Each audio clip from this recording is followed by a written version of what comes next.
At the awakening square, the atmosphere became lively as the announcement rang out clearly like a bell, signaling a significant event. The awakening ceremony begins now. Please touch the awakening stone to unlock your profession. Each person called by name stepped up in turn. In the 3rd grade, there was Truong the Tew, the blacksmith. In the 5th grade, there was Lao Thach Tu, the mason. Fong Dung stood there with his arms crossed, his arrogant gaze sweeping over the crowd like a king observing his subjects. He looked down on the awakening people mumbling about various mundane professions, a useless bunch. He had been watching since the beginning, feeling bored as if watching a dull play. If the awakening granted a supportive profession, it might be less boring than this, Fong Dung muttered, and a henchman next to him immediately chimed in to flatter, "That's right, unlike you, Fong. We awakened the profession of Chief Warrior Glory, Great Sword Warrior. This rare profession, how can those masons compare?" Suddenly, someone accidentally bumped into Fong Dung's shoulder. A henchman immediately shouted angrily, "Who the hell doesn't know their place and dared to touch Brother Fong?" The person turned around, politely bowed. "Sorry. Okay, I'm in a hurry." Fong Dung immediately paid attention to the newcomer, the corners of his mouth curling into a wicked smile like a wolf spotting its prey. The henchman beside him speculated, "Brother Fong, that person looks arrogant. Could they be from some wealthy family?" Fong Dung scoffed, his tone full of disdain. "What wealthy family?" He raised his voice as if he wanted the whole square to hear. "A few years ago, the Lam family was mysteriously destroyed, did you know? Lam Han Tut Kid is the last remaining illegitimate child of the Lam family." He mocked, his tone filled with contempt. What a pity one of the top 2 talents from elementary school was ruined like this just the day before. Yet he still dares to come here to awaken. A worthless profession will always be worthless. What foolish dreams does he have? At this moment, Lam Han flashed a slight smile, calm as a still lake. He stood there confidently, unfazed by the whispers around him. Like a lone warrior amidst the noisy crowd, a weak chicken only knows how to squawk beside him, did he think. Awakening a rare profession made him impressive. One person in the crowd mocked Lam Han, touching the awakening stone, his voice calm yet challenging. "Let me show you what true talent is." A massive surge of power erupted, spreading throughout the nearby area like a sudden storm. The crowd stood stunned at the sight before them. A henchman of Fong Dung stammered, "Brother Fong, what is happening here?" They were dazzled by the blinding light, brilliant as they had never seen before. "Could that guy be a genius?" someone exclaimed. Fong Dung grit his teeth in disbelief, feeling frustrated as if burned by fire. "How could this be? That useless guy awakened and caused such a strange phenomenon. If he really stands up, wouldn't I become a laughingstock?" The results displayed clearly. Hidden occupation level 6, Lam Han Beast Tamer. The crowd immediately whispered laughter and mockery erupted. A hidden occupation that is a beast Tamer, what a pity. Awakening as a beast. Tamer. Should we call him a genius or a waste? Fong Dung laughed, making it a joke. "Lam Han, you only awakened as a beast Tamer." He put on airs, his tone disdainful. "Do you really think you can turn the tables?" This guy showed obvious contempt, continuing to mock. "You must know if the strength of the beast Tamer is insufficient, you are worthless," he sneered. "To raise a strong beast, a lot of resources are needed, but do you have enough money? If you obediently crawl over here, I will give you money to buy a crazy dog for a contract. How about that?" At this moment, Lam Han finally spoke, his tone teasing yet sharp like a knife. "Aren't you Fong Dung's little brother? You have nothing but your occupation, right? What barking like a hungry cat? If I don't scold you a bit, it wouldn't match my hot temper, so get lost." Fong Dung became a joke, continuing, "But I don't need to lend you money. With you here, why would I waste money on a few other crazy dogs?" After hearing this, Fong Dung's face turned red from anger, his fist raised as if he wanted to crush his opponent. "This kind of useless person, I will crush you." Just then, decisive footsteps sounded. Bai Bang appeared, delivering a straight kick to Fong Dung's face, her aura cool like a legendary female hero. She turned to scold, her voice cold. "Who do you think you are to dare to bicker with my student? Get lost or I'll strip you down." Fong Dung fell silent, filled with resentment, but only dared to mutter. Immediately, that guy ordered his henchman, "Let's go." He didn't dare confront Bai Bang, even though she was just a teacher, but the Bai family was not someone he could touch. He gritted his teeth, secretly vowing, I will let Lam Han go today and deal with him later. Bai Bang turned to Lam Han, her eyes sparkling with praise. Kid, you're not bad. You managed to awaken a hidden occupation. Lam Han scratched his head, embarrassed like a student caught doing something wrong, replied. Ms. Bai, please don't tease me anymore. Bai Bang immediately changed her attitude, her tone serious like an older sister advising her younger sibling. This kid has said many times outside of school, you must call me sister. You dare to sneak in to participate in the awakening ceremony? Really bold of you. Lam Han hurriedly pleaded, grimacing as if caught in a difficult position. It hurts, hurts, hurts! Sister Bang, be gentle. Seeing this, Bai Bang softened her tone a bit, her gaze less severe. She took out a card, handed it to him, her voice full of concern. Beast tamers are a bottomless pit. You take this money to find a decent beast. No matter what, first you must improve your strength, got it? In the future, I will definitely repay you. Bok Bang, after hearing this, pretended to be angry and playfully scolded, You smug little brat, I will crush your dog head. The scene shifted to another place in Lam Han's small room. He walked in, his face weary as if he had just gone through a long day of fighting. Sitting down, Lam Han seemed to be preparing for something important, his eyes flashing with determination. Suddenly, a distinct change appeared on his face, like a flash of light in the night. Finally back. Next, we are going to go big. The system in his head echoed with a mechanical yet excited voice. Congratulations, host, for successfully awakening. The divine-level Beastmaster system has been activated. The system began to introduce Lam Han's background. Previously, he was the young master of the Lum family, a prestigious top-tier clan. But 3 years ago, the Lum family was destroyed in a terrifying monster wave, leaving Lam Han in the pain of loss like a lonely survivor among the ruins. But fortunately, at that moment, I had time-traveled here. Lam Han murmured, his eyes sparkling with hope. He began to understand the system, which could only be activated after awakening. The system's voice continued to echo. Are you happy? Do you know how I spent those 3 years? Waiting, longing for so many days, finally activating this thing. Today I have also become someone with muscles. On the information panel, Lam Han's name clearly appeared, Occupation Beast. Master, first transition hidden occupation.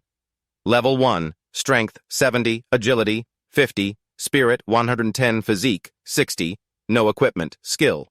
Contract, Spirit Level 1. Beastmaster, Space, 1,000,000, Revive. Beastmaster, Level 1. The system announced, the host has completed the awakening of the occupation. The Beastmaster system has been activated, releasing the side quest Mystic Rescue Thief Energy Rebirth. With just 10,000 Heavenly Dragon coins, the host can unlock the Super Fun mode, making you taller, stronger, and tougher. Lam Han felt furious, as if he had been doused with cold water. I just got a little money from Sister Bang and you're already coveting it. Take it and see what this system intends to do. Suddenly, a blinding light burst forth, causing Lam Han to be dazed, as if lost in a strange world. What is this? Where is this? The system continued with an enthusiastic tone. Congratulations, host, for completing the side quest. Mystic Rescue Thieves. The Super Fun mode has been activated, unlocking ultra-rare Beastmasters. The system further announced, discovering that the host only had a first transition occupation, currently able to unlock a number of Beastmasters that could be won with no unlocks available. Lam Han pondered carefully like a strategist before a battle. Each occupation has 10 levels as a transition, and in each transition I can only sign a contract with one Beastmaster. Choosing wrong from the start will directly affect combat strength. After all, I don't have money to buy additional Beastmasters. Moreover, the summoned beasts provided by the system must not be too bad. You pressed the screen, firmly mumbling, Effendi. Suddenly, a tiny creature peeked out from the void with sharp, cold eyes full of killing intent, like a tiny warrior ready to fight. The system chimed to congratulate the host for activating one of the ancient 10 fiends. Thinking Lam Han was stunned, looking disappointed as if he had just been tricked painfully. I recharged 100,000 Sky Dragon coins and only got an ant. What the hell is this? It's worse than a $9.99 knife. Can I return this? The system didn't let you be disappointed for long, continuing to announce the discovery that the celestial beast had signed a contract with the host and was starting to evolve, about to enter the second form. Lam Han was astonished, frustrated, as if being forced to buy low-quality goods. A forced buying place. I don't have time to sign a contract with an ant. But right before your eyes, a girl suddenly appeared from thin air. The system announced that the evolution was complete. The celestial beast thought it had activated combat mode. Lam Han was excited, his eyes shining as if he had found treasure. Unbelievable, this is a huge surprise. It seems tomorrow's trial will definitely win. The scene shifts to the next day at the training ground, the haunted mountain range. A teacher stood on the podium, his voice booming like a general announcing orders. Students, next you will begin your first leveling exercise after awakening your profession. He paused and continued. Teacher Bok Bang, who was supposed to lead the team, has an unexpected commitment. So today, trainer Thu Luyen Tao Sung will lead the team.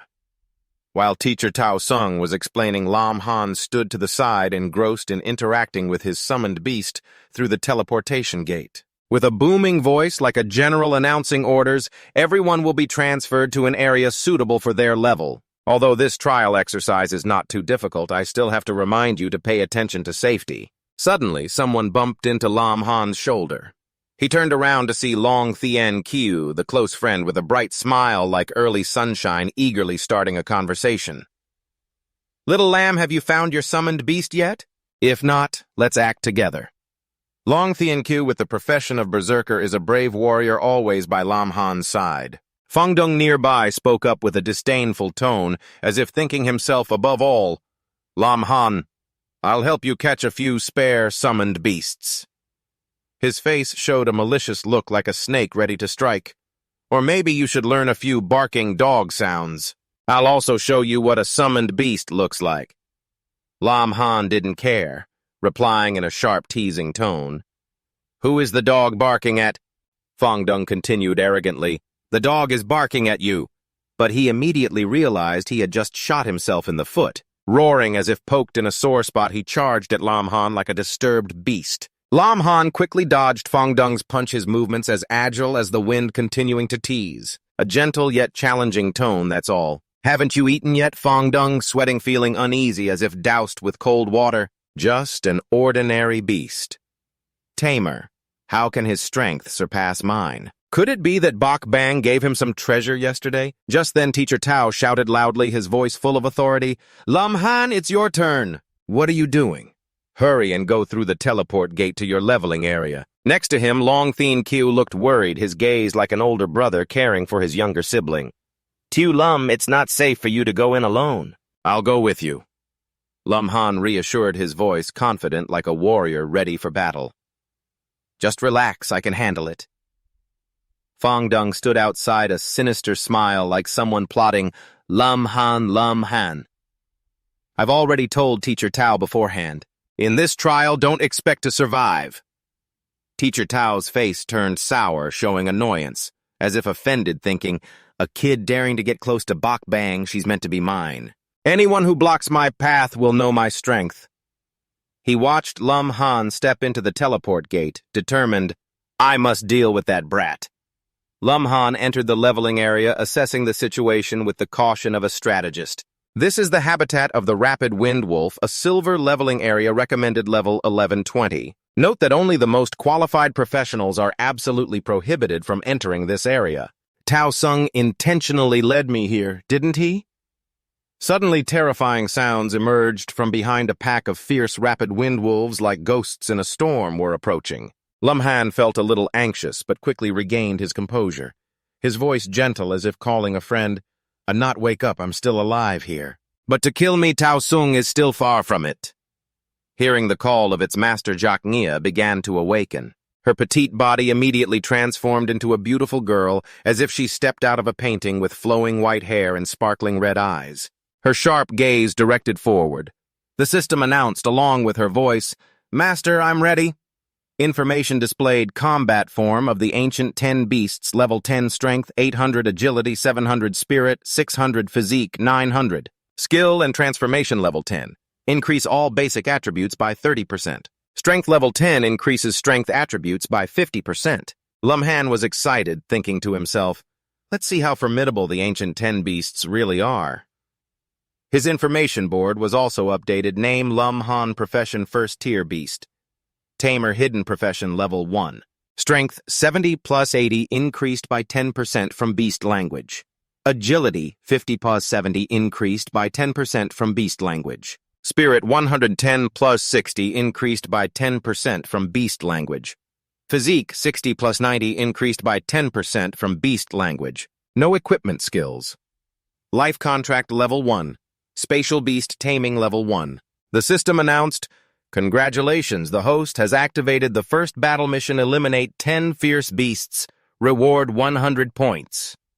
The beast Jacnia immediately sprang into action, delivering a powerful punch to the rapid wind wolf charging at him. One punch, then a kick he struck as fast as lightning, causing the fierce wolves to tumble like leaves in the wind. Wolves usually hunt in packs, yet in the blink of an eye, the entire pack of Gale wolves was taken down by Jacnia, each one lying gasping for breath, tongues lolling out as if about to die. Lumhan stood there calmly, hands in his pockets, witnessing the entire scene with satisfaction like an audience enjoying a perfect performance. Jacnia gently landed after the lethal strikes, her beautiful face still cold, showing no traces of the recent battle, like a frost flower amidst the battlefield. The master has dealt with everything. Lumhan couldn't hide his satisfaction with his beast, both beautiful and powerful. The first performance was as impressive as a perfect symphony. He clapped in appreciation. No wonder she is one of the 10 great ferocious beasts. In less than a minute, 7 Gale wolves had been exterminated. If he waited for a knot to grow up, wouldn't everything here be swept away? Lumhan's system announced he had leveled up from level 1 to level 3. Strength, agility, spirit, and physique stats all increased significantly after defeating 7 out of 10 ferocious beasts. However, there were still 3 ferocious beasts left, and he had no idea how harsh the upcoming challenges would be. The overly easy start filled Lumhan with enthusiasm and confidence, like a warrior just stepping onto the battlefield with overwhelming momentum. Although his combat power was not yet comparable to the best, it was close to that of ordinary combat professions. Jack still stood there, obediently waiting for orders from Lumhan, his eyes cold yet full of loyalty. Lumhan encouraged her, his voice full of excitement. "My baby, I must be out of my mind to compare attribute stats with her. She is one of the 10 great ferocious beasts of ancient times. Among ferocious beasts of the same level, few can match her right." Looking at the beautiful and adorable Jacnia, who is half a head shorter than him, Lumhan couldn't help but reach out to pat her head. But looking at her appearance, it was hard to associate her with the title of ferocious beast. On the contrary, she looked like an innocent, pure little girl, unaware of the brutality of the world. At this moment, a strong emotion surged within Lumhan, as if he wanted to lean down and kiss Jacnia's lovely little lips. Suddenly, she lowered her head, her voice full of resignation, yet still exuding loyalty. "Master, don't worry."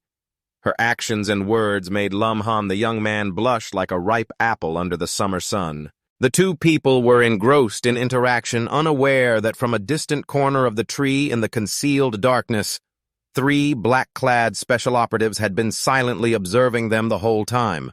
Their cold eyes were sharp like wolves stalking their prey. The crew-cut man, the leader of the group, spoke first, his voice full of suspicion. "Tao Song, didn't you say there was only one kid? Who is that girl?" The other man replied, his voice slightly tinged with worry. "I don't know, but it's possible that the kid didn't kill Fong Lang. Her strength is not to be underestimated." It turns out these 3 were henchmen of Tao Sung. They couldn't take their eyes off Jacnia's mesmerizing beauty, a stunning woman with looks and figure like a masterpiece among countless works of art. Depraved thoughts began to creep into their heads. The desire made them drool. They looked pitiful, like starving people in front of a lavish feast. "Boss, that girl is even prettier than Bai Bang. How about we?" One man spoke up, his voice full of greed, while the other agreed like someone under a spell. "That's right, killing her like that would be a waste." But the bald boss, the most rational and clear-headed person in the group, seemed to sense the hidden power behind Jock's innocent appearance like a dormant volcano. He warned, "It's up to you, but looking at her, it's clear she's not an ordinary person." "Wait a minute, the 3 of us will team up to launch a surprise attack on her before she can react. I will take that opportunity to eliminate the kid first." Not hearing a response from his subordinates, the crew-cut man angrily turned around and shouted, "Do you 2 want to live or not?" One man lay unconscious while the other was grabbed by the girl by the collar. lifted high, his feet dangling like a cat being grabbed by the scruff. Serves those depraved fools right. Even the crew cut man, though a boss, could not help but be astonished by Jiok's strength and speed. "What are you thinking? Why are you—" He stuttered in disbelief. The defense system in Jiok's body had activated to the maximum, making her an invincible warrior. The bald boss gaped, unable to believe that from such a distance Jiok had heard all their words and acted so quickly. However, the bald boss was not an ordinary person either. He quickly fled, prioritizing his life. He secretly thought he could silently control the second and third bosses. This girl must be at least level 20. Right behind Lumhan and Jiok chased closely, like two arrows flying swiftly. Lumhan shouted, his voice full of determination, "Anyat, catch him! Don't let him escape!"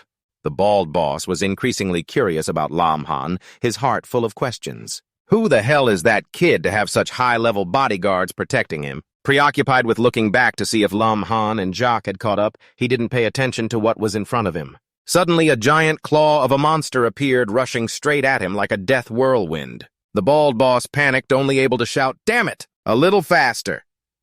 The giant claw of the monster suddenly pounced, tightly embracing the bald boss. Lumhan shouted loudly, his voice full of alertness like a warrior sensing danger. "Jack, Anyat, stop!" She immediately stopped nimbly, standing in front of Lumhan like a living shield protecting him from that fierce green monster. This must be one of the 3 fierce beasts that he has to overcome to complete the challenge. Lumhan silently cursed, full of suspicion. "Damn it! Is the proposed level really only 120 here? I didn't expect such a huge and terrifying monster to appear in this challenge." That is the Tot Fong Lang Vung, level 22. A gigantic gray wolf, its body radiating flickering green flames like a hellfire blazing. Clearly, this is the leader of the pack of 7 Tot Fong Lang that Jiok Nghia had previously eliminated. The hatred between it and the 2 people grew deeper. Its gaze at Lumhan and Jiok Nghia was filled with hatred and murderous intent, its fangs bared as if ready to tear apart anyone who dared to confront it. At its feet, the swift-winged Wolf King, the pinned head, was dying, raising its hand towards the 2 weakly in a plea for help, like a drowning person. But to prevent it from suffering in pain any longer, the wolf stomped down hard, crushing it like squashing a tiny flea. This Pro-Max wolf is actually the leader-level mission of Lumhan. If he can defeat the swift-winged Wolf King, he will receive an additional 200 beast taming points, a reward as enticing as treasure in the desert. But this is still a tough challenge, with the risk of losing one's life always lurking. Level 22. Wolf King is hard to deal with. The best plan is to retreat. Worried for his and Jiok Nghie's safety, Lumhan grabbed her hand, his voice urgent. "This guy is not easy to handle. Let's retreat for now." But Jiok Nghie's gaze and smile gradually became terrifying, like a warrior awakened with a thirst for battle. Perhaps now she was truly serious. Lumhan looked at her, feeling somewhat reassured, thinking to himself, "All right, seeing her like this, if we don't fight, we definitely won't be at peace." He pointed at the Pro-Max wolf, commanding decisively like a general on the battlefield. "Then let's move forward. Whoever kills it shall be rewarded." Jiok Nghia immediately charged at the gigantic monster, her momentum fierce like a storm. The swift-winged Wolf King opened its mouth to strike Jiok Nghia, but she was quicker, using both hands to grip its upper and lower jaws like a warrior facing a legendary dinosaur. The power of this monster was truly terrifying, causing Jiok Nghia to grit her teeth, sweat pouring out like a shower to hold its jaw tightly. Using the very strength of the Wolf King, Jiok Nghia took a leap into the sky. The moonlight enveloped her slender figure, creating a streak of blue light illuminating the ground like an ethereal painting.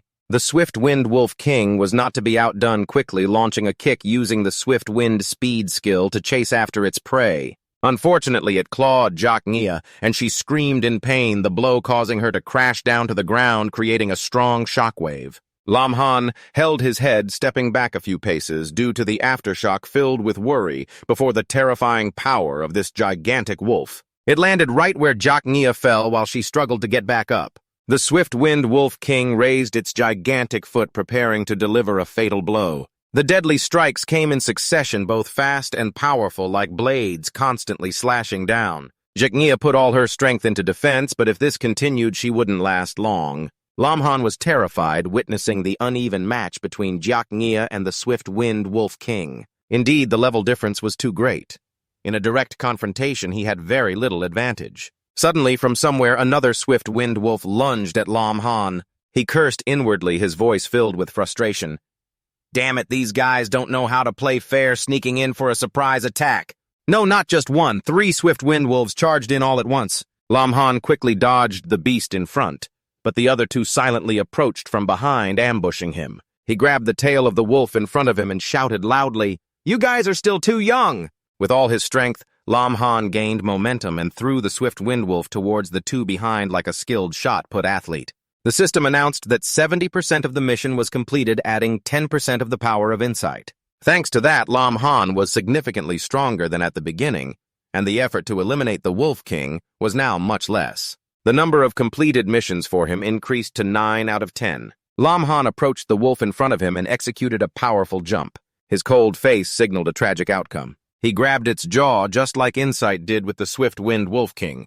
But unlike that, Lam Han tore the beast apart decisively. The system announced mission completion. 10 out of 10 killed the 10th ferocious beast. Lam Han and Insight had completed their first mission, earning 100 Beastmaster points. Thanks to the enhanced power, Lam Han shouted to signal Insight. Using a combined attack and fury, she felt a new wave of power flowing through her body, no longer afraid of the deadly attacks from the swift-winged Wolf King. The system notification in his mind indicated that he had used 100 Beastmaster points to awaken the raging attack skill of Heavenly Insight. This skill deals damage equal to 100% of one's own strength to the target, with a cooldown time of 5 minutes. Insight transformed back into the form of a small ant crawling along the legs of the gigantic wolf. All swift-winged Wolf Kings were startled by her sudden disappearance, looking around confused, like a lost person. Truly still as foolish as a dog, Lam Han thought to himself.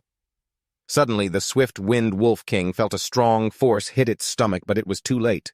Insight, like Edmund in Legend, transformed into a giant ant thanks to the raging attack skill. The enhanced power demanded that she pour all her mana into delivering a single blow. She gradually shrank back to her human form, but remained in a defensive stance, ready for the next strike. Taking advantage of the remaining power from the raging attack, Insight grabbed the belly of the swift wind.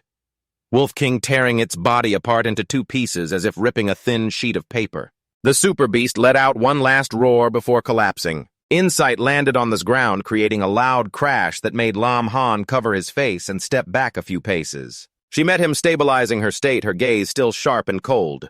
The system announced that the leader-level mission to eliminate the swift-winged Wolf King was completed, earning 200 Beastmaster points and an additional 1,500 experience points. But Lam Han seemed not to pay attention to the system's announcement. In his mind, there was only the image of Insight and the terrifying power she had just displayed. He murmured, filled with astonishment, "Damn, the level 22 Wolf King was taken down immediately." Zhao Ni smiled triumphantly, causing Lam Han to marvel, thinking to himself, "This is truly a fierce beast." The system immediately announced, the mechanical voice sounding excited. "The host has defeated the Windfang Wolf King, dropped a common weapon. Please check when the host has defeated the Windfang Wolf King. Dropped a special weapon, please check." Zhao Ni knelt down in a posture like an athlete preparing to sprint, her face still holding a strange smile, exuding a terrifying aura. But immediately after, the state of furious attack ended like a switched-off light, and Zhao Ni returned to her original innocent demeanor. Her eyes bright with joy, she exclaimed in an excited voice like a child, "Master!" then rushed towards Lam Han, hugging him tightly with pride. "I killed those dogs." "Hey, calm down," Lam Han said. This was the first time he was tightly hugged by a girl, feeling Zhao Ni's chest press against him, causing his face to turn as red as a ripe apple. Despite feeling shy, he was deeply impressed by her terrifying strength. "Oh, so this is how strong it is." Zhao Ni looked up at him, her eyes drooping with sleepiness, her voice soft. "Master, I'm so tired." She immediately fell asleep, ignoring that they were still in a dangerous area. The recent battle seemed to have drained her energy, returning her to a small, adorable state like a puppy. Lam Han looked at her, joy swelling in his heart, kneeling beside Zhao Ni and gently patting her head like he was petting a beloved pet. "You worked hard, rest first," Jack thought, yawning and smiling. Hey, got it, master. Lam Han also took the opportunity to rest leaning against a nearby tree, his eyes sparkling like an explorer who just found treasure. He opened the system to check the information. The energy-saving mode was restoring his strength. Killing monsters drops rare items just like in the online games of his past life. He excitedly tapped on the screen, mumbling, "Let's see what equipment I've dropped." Lam Han's eyes lit up as if he had found gold upon seeing the special weapon. My luck is off the charts. It was the Silver Wolf Fang Sword requiring level 22 to use, adding 50 strength points, 80 agility points, and having a frenzy effect when the user is injured. All attributes increase by 5%. Even the common grade weapon was not ordinary. The Ice Staff only required level 10 to use, increasing 50 mana points and incorporating a freezing effect with a 30% chance to freeze the target for 1 second. Eager to check his status on the system, Lam Han thought to wait for anyone to recover before continuing the hunt. Leveling up while collecting items to sell for money, he had just wiped out that group, wondering what level he was at now. The system screen displayed a warning: Lam Han has reached level 10, the highest level of the Beast Tamer first transition. He needs to quickly advance his career class to continue leveling up. Lam Han sighed with excitement like a warrior who had just passed a great challenge. Unexpectedly killing a wolf king had caused his experience to skyrocket to level max. Looking at the pile of wolf corpses that he and Zhao Ni had just eliminated, Lam Han planned to continue hunting monsters to strengthen his power while conveniently earning more items to sell for money. But now at the maximum level, you don't need to rush anymore. There are still 2 black-clad agents that Jacques thinks have been knocked out, Lam Han calculated with a sharp gaze like a strategist. However, before leaving here, you must have a little chat with the 2 surviving brothers to ask clearly about the person behind this plot. You smiled with delight, secretly thinking that the upcoming time wouldn't be too boring. The moonlight high above still sparkled green, cold, and indifferent, as if it didn't care about the battles that had just taken place on the ground. A few hours later at the teleportation gate, Tao Sung and the medical team were ready and waiting. Tao Sung ordered, his voice calm, but concealing a sinister undertone. Everyone in the medical team, listen carefully. These are the trainees participating in the challenge who will be returning. He continued to instruct like a commander preparing for a large plan ready to examine and treat the trainees upon their return. But in his mind, malicious thoughts were swirling. He smiled wickedly, thinking, however, some people cannot be so lucky unable to hold out until they return to be treated.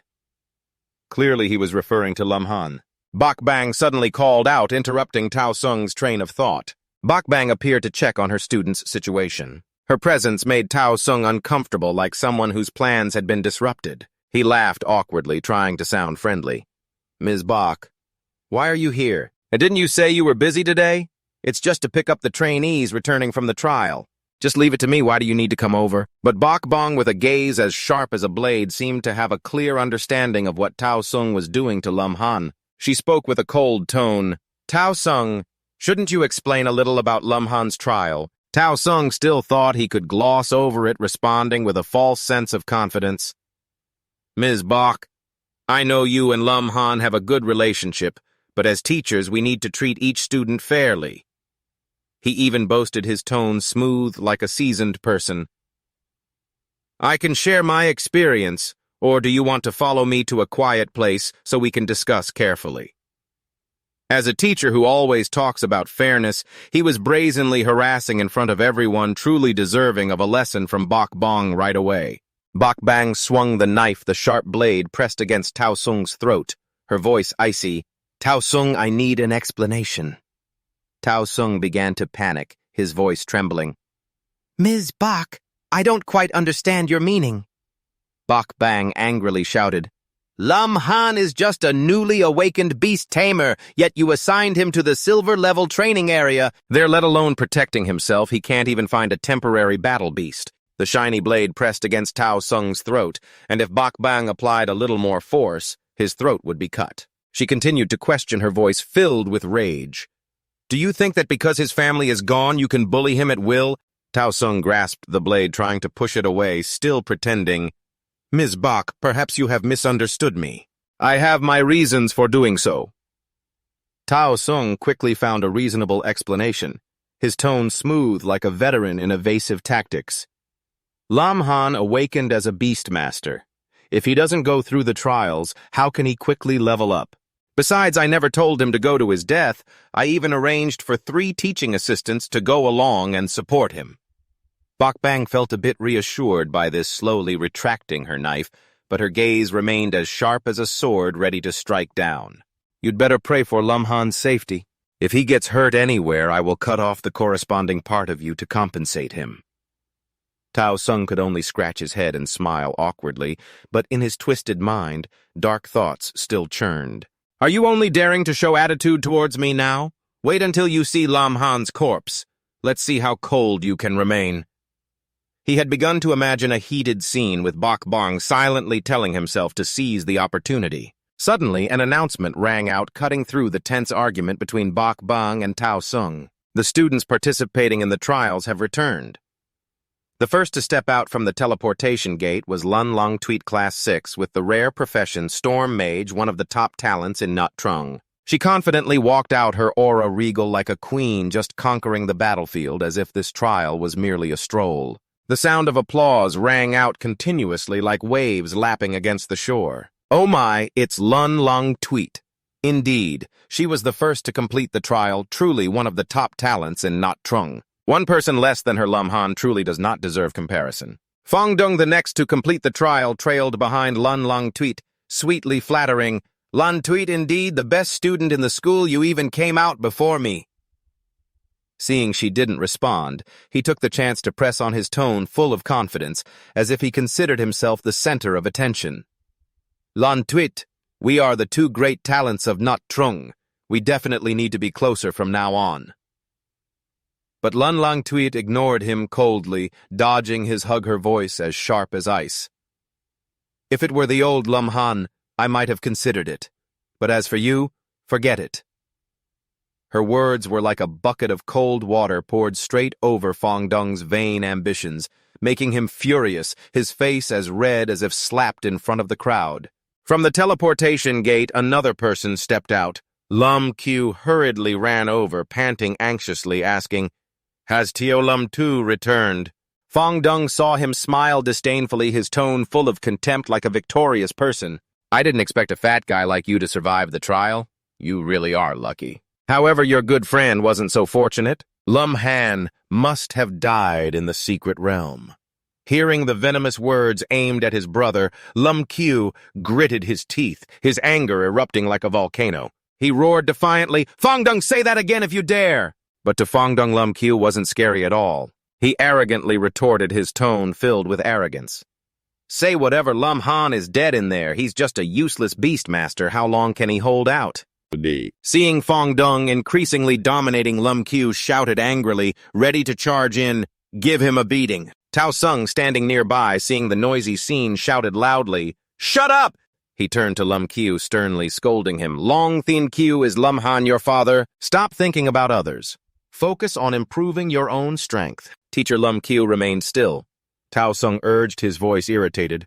Quickly move to the side, don't obstruct the other students. Returning, knowing Tao Sung and Fong Dong were on the same side, Lum Q had to swallow his anger, comforting himself.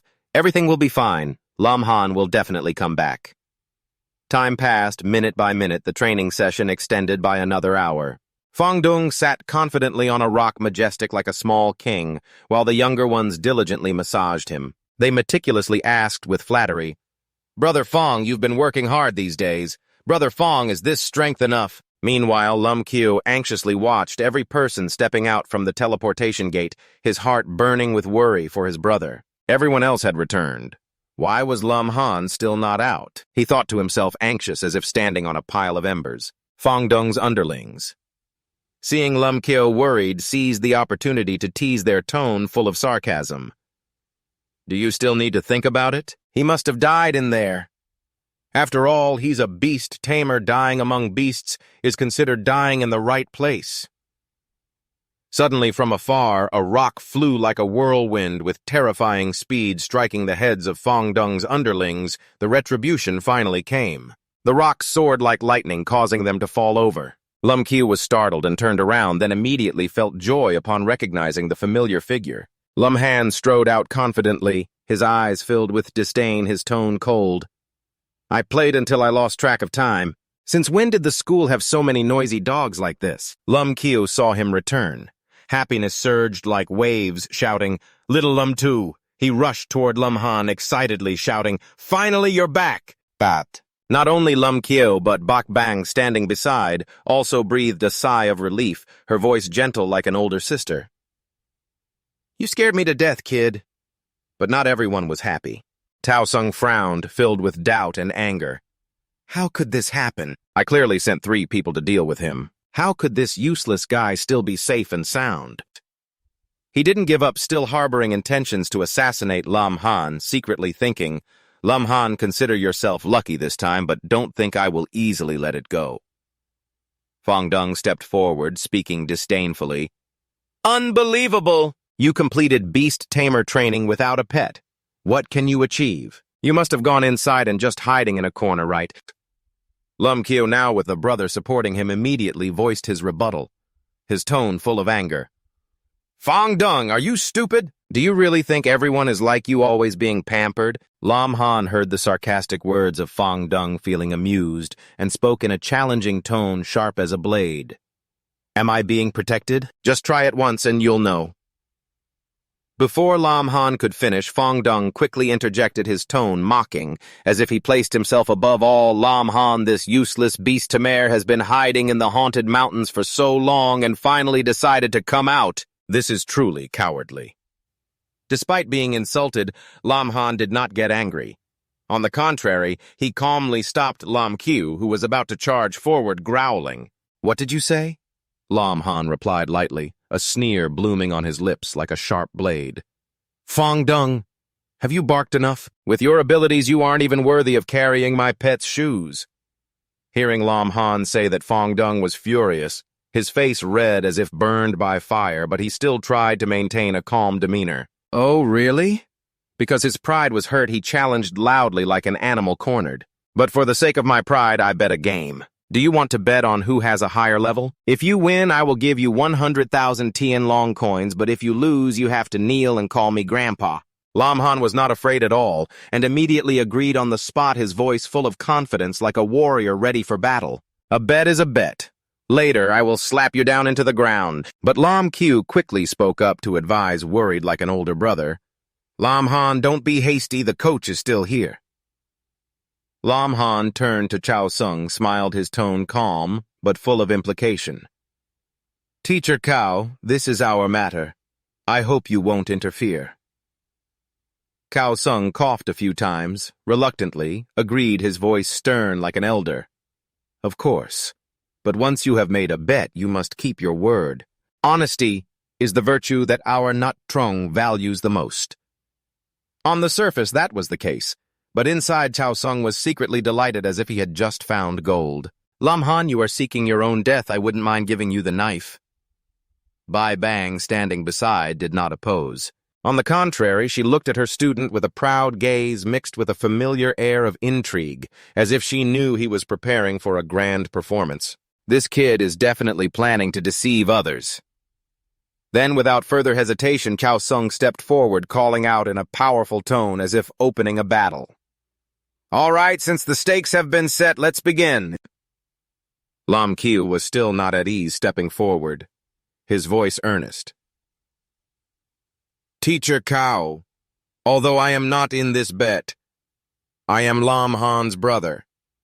I will go with him in this battle." The system suddenly displayed his level, along with the level 2 warrior. Fong Dung, hearing this, now spoke with a tone of contempt, as if he stood at the peak. "Just level 2, what is there to show off about? Look closely. This is the level that a genius should achieve." The information about his level appeared, Great Sword Warrior level 3. The group of underlings saw this, and immediately joined in shouting praises like a group of enthusiastic spectators. "Big Brother is at level 3. Brother Fong is at the peak of level 3. Oh no, the tiger is a rare profession." Lam Kyo's face turned pale, his heart anxious, as if standing on a pile of hot coals. "Damn it, that bastard Fong Dung has reached level 3, got careless, and is getting too bold." Fong Dung uttered a provocative remark, his voice triumphant like a little king. "Lam Han, It's your turn. Long thin Q, that weakling is only in middle school. You a useless guy, how could you possibly be better than him? He confidently declared, I see you two kneeling down, banging your heads, calling me Grandpa. Lam Q retorted angrily, voice full of indignation. What are you so arrogant about? But Lam Han raised his hand to stop him, his tone soothing like a calm strategist. Wait a moment. Lam Kyo, confused, turned to Xiao Lam Zi. Lam Han smiled, exuding a formidable power, overwhelming everything around like a sudden storm. You arrogantly replied, voice sharp as a sword. Only level 3. I'm already level 10, and I can easily surpass you by 8 blocks. The information about your level was finally revealed, Beast Master level 10. Everyone around gasped in astonishment as if witnessing a miracle and exclaimed, Level 10. Fang Dong was stunned, his throat choked up, unable to speak. He couldn't believe that someone once regarded as a useless Beastmaster could reach level 10 so quickly. His whole body trembled, he gritted his teeth and roared in anger. That Lam Han must be cheating. Even the spirit commander couldn't level up that fast. Facing the fury, Lam Han just smiled gently, his voice calm. Have you ever heard of the concept of hidden professions? Yeah. After saying that, he walked over to Tao Sung, speaking softly, yet with weight. Teacher Tao, I hope you can supervise the promise made in our bet. Lam Han turned to sincerely thank the teaching assistants who had quietly protected him, helping him safely reach level 10. Tao Sung witnessed this, a wave of indescribable fear rising in his heart. He knew his secret orders, and worse, he was still alive right in front of him. From a hidden corner of the territory, Tuyet quietly observed the astonished looks as Lam Han achieved level 10. She admired him, mixed with complex emotions.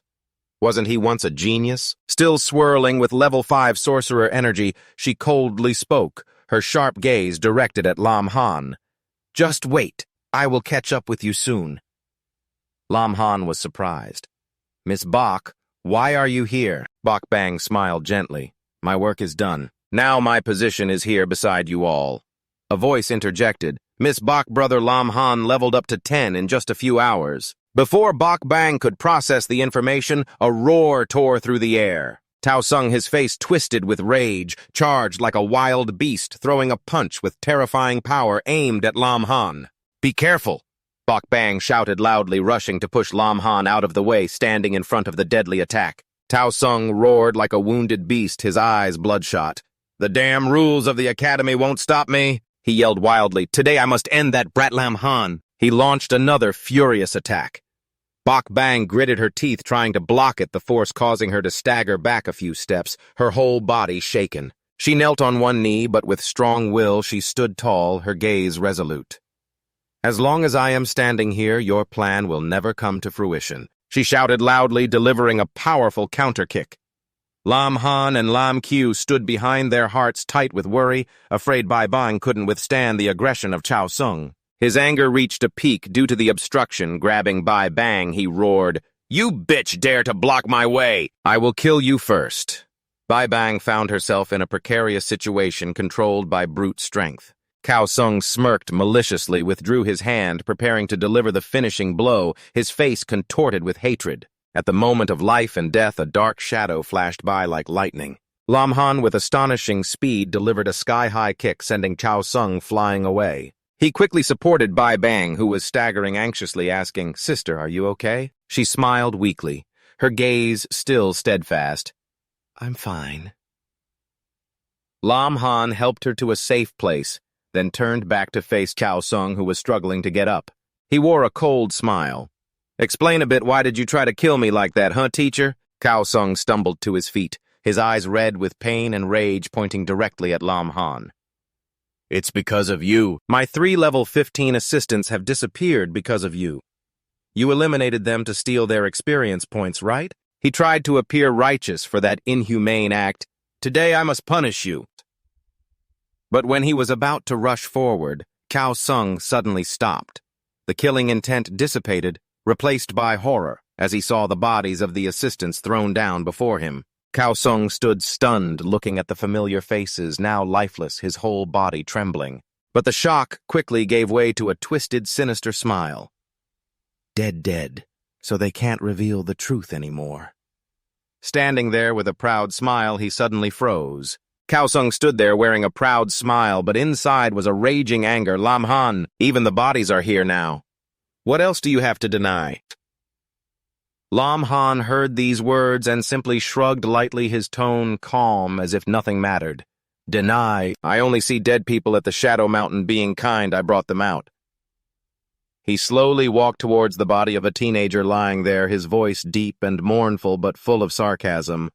You, brother, you are so pitiful, dead and still being used by someone like a weapon. If you are unwilling, then come find him in the middle of the night. Don't look for me. As these words were spoken, Cao Sung's expression immediately changed, revealing clear anger. He clenched his fists, charging towards Lam Han, roaring, I will break all your limbs now. Let's see if you dare to talk nonsense. The crowd witnessing this screamed, trying to stop Cao Sung. You dare? Little lamb, be careful. But Lam Han was not afraid at all, easily dodging Cao Sung's attack, his movements agile like the wind. He smiled, his tone mocking. Are you angry because you fear I will reveal your teacher's bad deeds? That's true. Who would have thought a teacher would dare to send someone to harm their own student? Cao Sung, hearing this, couldn't maintain his composure and shouted, Shut up! I'm doing this because I want to take revenge for Ahau. Lam Han still maintained a mocking smile as someone who has seen through everything. Do you want revenge or do you want to kill to silence? Don't you know in your heart? The group from Fongdung outside was excited to see this scene, shouting encouragement. Teacher Tao, teach that useless one a lesson. Go for it. Teacher Tao. Teacher Tao, Sung. The more he fought, the more aggressive he became, continuously throwing powerful punches at Lam Han. But in his heart, he couldn't stop wondering, full of astonishment. What's going on? How could this useless guy dodge my punch? Even a level 20 combat occupation couldn't do this. How did he do that? Lam Han, with astonishing agility, easily dodged all attacks. He knew Cao Sung was much stronger than him. Facing him head-on was not an option. You quickly summoned your weapon voice, full of confidence. But I won't just compete with you in physical skills. In his hand was an ice staff, a dangerous weapon with a minimum level requirement of 11. A thin layer of ice quickly spread at Cao Sung's feet, surprising him as if he were bound by an invisible rope. What's going on? Before he could understand, Lam Han took advantage of his lightning speed, jumped straight forward towards the man in front and delivered a powerful kick like a whirlwind, sweeping away the opponent. This attack sent Cao Sung flying a distance, rolling on the ground like a thrown stone. Lam Han gently smiled, his expression satisfied like an artist who just completed a perfect performance. Fortunately, after leveling up, my strength increased significantly, allowing me to suppress Cao Sung. This staff also helped control him. Otherwise, it would be hard to find such a big flaw in him. His eyes lit up, carrying a hint of amusement. As long as I create some distance from now on, I won't need to intervene anymore. After all, my attribute points are only slightly lower than Cao Sung's, but if I switch to Anyat, then... Jack thought, standing on the side, witnessing the whole event, his eyes clearly showing disdain as if looking at a pitiful person. With Cao Sung now, he could only obediently endure. The system displayed her information: celestial perception occupation level, 13 strength, 1 700 agility, 1 600 spirit, 500 physique, 1 800. Skill and transformation level 2 increased all basic attributes by 60%. Strength level 2 increased strength attributes by 60%. As Cao Sung was knocked away, he saw the girl rushing towards him, panicking and shouting, "This is not good!" But Jack didn't give him a chance to fight back. The one who was injured, she gritted her teeth, her face showing anger clearly like a fire blazing. Facing her, Cao Sung was not a match at all. A powerful beam of light descended, shaking the entire sky like thunder in broad daylight. The victory had been decided. Jack stood there firmly, throwing another punch that made the earth and sky seem to tilt. Lam Qiu on one side witnessed this scene, rejoicing in joy, his voice excited like an audience member before a peak performance. Little Lamb is truly outstanding, and he even hit a girl like this. But Bok Bang, after observing everything, fell into contemplation, her eyes full of doubt. "Who is this girl?" The group of Fongdung saw Cao Sung being knocked away and couldn't believe their eyes, shouting in panic. "Teacher Tao has been thrown out. What happened?" Jack Think stood there as if about to go crazy, his spirit fierce like a warrior ready to continue fighting. But Lam Han saw that the situation was not good immediately, loudly ordered, "Anat, come back, listen to the master." The girl immediately calmed down, obediently retreating to his side like a loyal puppy. Lam Han thought to himself, cautious like a strategist. Anyat is an ancient beast. Her identity is too sensitive, revealing it too early will not be good. It's better to let her return first. She snuggled close to him, happily acting cute, her voice sweet, like a little girl. Master Anat listens, stops, then is not good. Lam Han did not spare any praise, his voice gentle. Good, but first you should turn back into an insect. Upon hearing this, the other party smiled contentedly, immediately replying, Okay, bet. Tao Sung angrily shouted, pointing directly at Lam Han. Lam Han, you not only killed the teaching assistant, but also colluded with outsiders to oppose me. Where did that girl go? Never mind.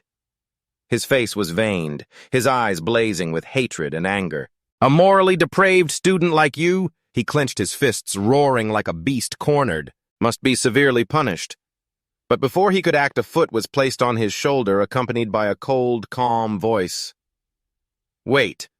A man stood with his hands behind his back, his voice steady like an elder, saying, Teacher Tao, until the matter is investigated clearly, don't hastily blame the student. Tao Sung was pinned to the ground, trying to turn his head wide-eyed in surprise. Why are you here? And a second later he shouted, Director! The middle-aged man with snow-white hair was indeed Tu Kong Than, the director of Not Trung, Chuma Thien Su, level 96. Seeing his appearance, Tao Sung quickly reported, This voice is agitated. Lam Han with the director. This Lam Han killed the teaching assistant to level up. I want to capture him to deal with him according to the law. He even intended to kill me. Someone like this must be punished severely. Evidence of both people and objects is complete. I respectfully request the director to decide to execute Lam Han. Contrary to Tao Sung's harsh attitude, Lam Han remained extremely calm. Arms crossed, responding nonchalantly. There's nothing to fear. Anyone can make accusations. Do you really think I would run around just to clear my name? Director Tu Kong Than spoke in a steady yet authoritative voice. Lam Han, state your opinion. Lam Han replied confidently like a warrior sure of victory. Of course, Director. Or should you investigate the cause of the teaching assistant's death first? Tu Kong Than pointed to the body of the young man hanging, ordering, Look. He began to analyze in a serious voice. The rib cage is completely shattered, and the internal organs are also severely damaged, over half. This fatal wound was definitely caused by a large monster. Tao Sung was unconvinced and immediately retorted with dissatisfaction. Even if the fatal blow was caused by a monster, it surely involves Lam Han. If not, how could he bring the corpse back? Lam Han smirked proudly, his tone sarcastic, like someone who has seen through everything. That Tao guy, what a joke. He makes it sound quite smooth for others. It would be a waste not to be a head chef. I only brought your assistant back, yet you insist that I killed him. Why don't you say that person was sent by you to assassinate me, but due to incompetence, he was attacked by the monster? Hearing this, Tao Sung's face turned red, roaring like he had been poked in a sore spot. Nonsense! How could I do such a thing? At this moment, Bok Bong stepped forward, her tone serious, addressing the principal. In the past, Tao Sung arranged for Lam Han to be in a training area unsuitable for his level, showing signs of intentionally harming a student. As for whether he arranged an assistant to protect the student or not, I have doubts about this. Tao Sung was agitated, quickly defending himself, his voice trembling like a cornered man.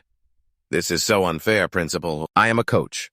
How could I harm a student? This is slander. He emphasized, It's all just Lam Han's words without any evidence. Tu Kong Than, seeing Tao Sung's intense reaction, turned to Lam Han, his tone serious. Lam Han accusing a coach is not a trivial matter. Do you have any evidence? Upon hearing this, Tao Sung smugly thought, Everyone I sent has died, no one is alive to testify. Even if they were alive, would anyone stand on Lam Han's side to accuse me? But Lam Han was extremely confident, responding with a cunning smile. I am not framing anyone. The reason I say this is, of course, because I have evidence in hand. Bok Bong and Lum Q, upon hearing this, were both stunned, their eyes filled with astonishment. Lum Han continued his tone calm yet sharp. At the time the incident occurred, these three were secretly following me. Unexpectedly, they encountered Tat Fong Lang Vung, an assistant, who died on the spot. That is why I had to take action to eliminate Tat Fong Lang Vung. As for why Teacher Tao sent 3 people to follow me in the dark, these 2 can definitely provide the answer for us. While speaking, Lam Han kicked the butt of the bound agent, causing him to scream in pain, crying like a punished child. He and his accomplices panicked and shouted in trembling voices, "I said that Teacher Tao arranged for us to follow Lam Han, and when necessary to create a hypothesis that he died under the claws of the beast." That's right, it was all arranged by Teacher Tao. "Don't treat us like this anymore. We can't take it anymore." Beneath their feet, a swarm of vicious ants like tiny warriors obeying strict orders crawled all over their feet and bit furiously, causing Lam Han to smile sinisterly. He thought to himself like someone holding a supreme secret. There is an ancient ant in my stomach. Forcing these guys to confess is really too easy. He turned to Tao Sung, his voice low but sharp as a knife. "Teacher Tao, do you plan to explain to me?" Tao Sung was caught off guard, his face pale like a person who has been exposed, not knowing how to respond. In a panic, he intended to flee, angrily cursing inwardly, "Damn these incompetent fools! How could they get caught so easily?" But in an instant, he froze. A Tiansu talisman of thunderlight suddenly activated, the dazzling lightning wrapped tightly around him, causing him to tilt his head back and roar in pain like a beast caught in a net. Zikong Chung, as the headmaster, decisively pointed out the crime, his voice solemn like a divine judgment. "Tao Sung, as a teacher of the Institute, why do you intend to harm a student? You have seriously violated the limits of the Institute. Prepare to receive appropriate punishment." Bok Bang stood aside, gleefully smiling, feeling as if a burden had been lifted. She held Lum Han's hand, her voice gentle like an older sister. "The matter is settled. Let's go now. You just finished your training test. You must be tired. Let's take my car back." Both were about to leave, but suddenly stopped, astonished by the figure in front of them. Lun Lung Tweet stepped forward, arms crossed, her tone indifferent, yet curious. "Lum Han, did you really kill the Wind Wolf King?" She leaned in closer to Lum Han, her eyes lighting up like an explorer discovering a mystery. "How did you kill the Wind Wolf King? By the way, Miss Lan, could you keep a little distance?" Lun Lung Tweet held Lum Han's hand, explaining seriously his profession was different from other close combat professions that lean towards ranged attacks. When there are no teammates to draw fire, you cannot confront the Wind Wolf King directly. She moved closer, her voice enticing like a warrior challenging an opponent, explaining that he must have allied with a powerful spirit beast, Lam Han. "Let's join a simulated battle so I can experience your abilities." Lam Han glanced to the right, avoiding her gaze, his voice hesitant, like a student being asked a difficult question. Saying this now seems a bit unreasonable, doesn't it? He thought, filled with surprise. How could the cold, icy appearance of Lun Lung Tweet have such a curious personality like a child? Bok Bang stood next to them, lightly tapping Lun Lung Tweet's arm, her tone serious. "Miss Lin, I understand your desire to enhance your strength." She crossed her arms in front of her chest, continuing with Lun Lung Tweet. "But right now you need to summarize your experiences from the training, not to compete in strength here." The sound of invisible sparks flew between the two like 2 swords clashing. Lun Lung Tweet stood firm in her stance, her voice resolute. "I'm just curious about the fighting style of spirit beast masters. I hope you understand." Bok Bang replied uncompromisingly like a protective older sister. "Sorry, Lum Han just fought. He needs to rest now. He cannot agree to your request." Lum Han stood in the middle, trembling as he raised his hand, his voice awkward. That..." He hurriedly interrupted Bok Bang, trying to ease the situation. "Today all the students are tired after the practice. How about we dismiss early?" But both turned to glare at him, causing Lam Han to awkwardly smile. "Beating the drum for the village, the weather is so nice." Bok Bang furrowed her brow, her heart filled with doubt like an investigator. First, the mysterious girl appeared, and now it's Lan Lang Tuyit. How did this kid Han become a playboy without anyone noticing? Why do I care about these things? Han and I don't have any special relationship. She crossed her arms, turned her back, and walked away, her tone indifferent.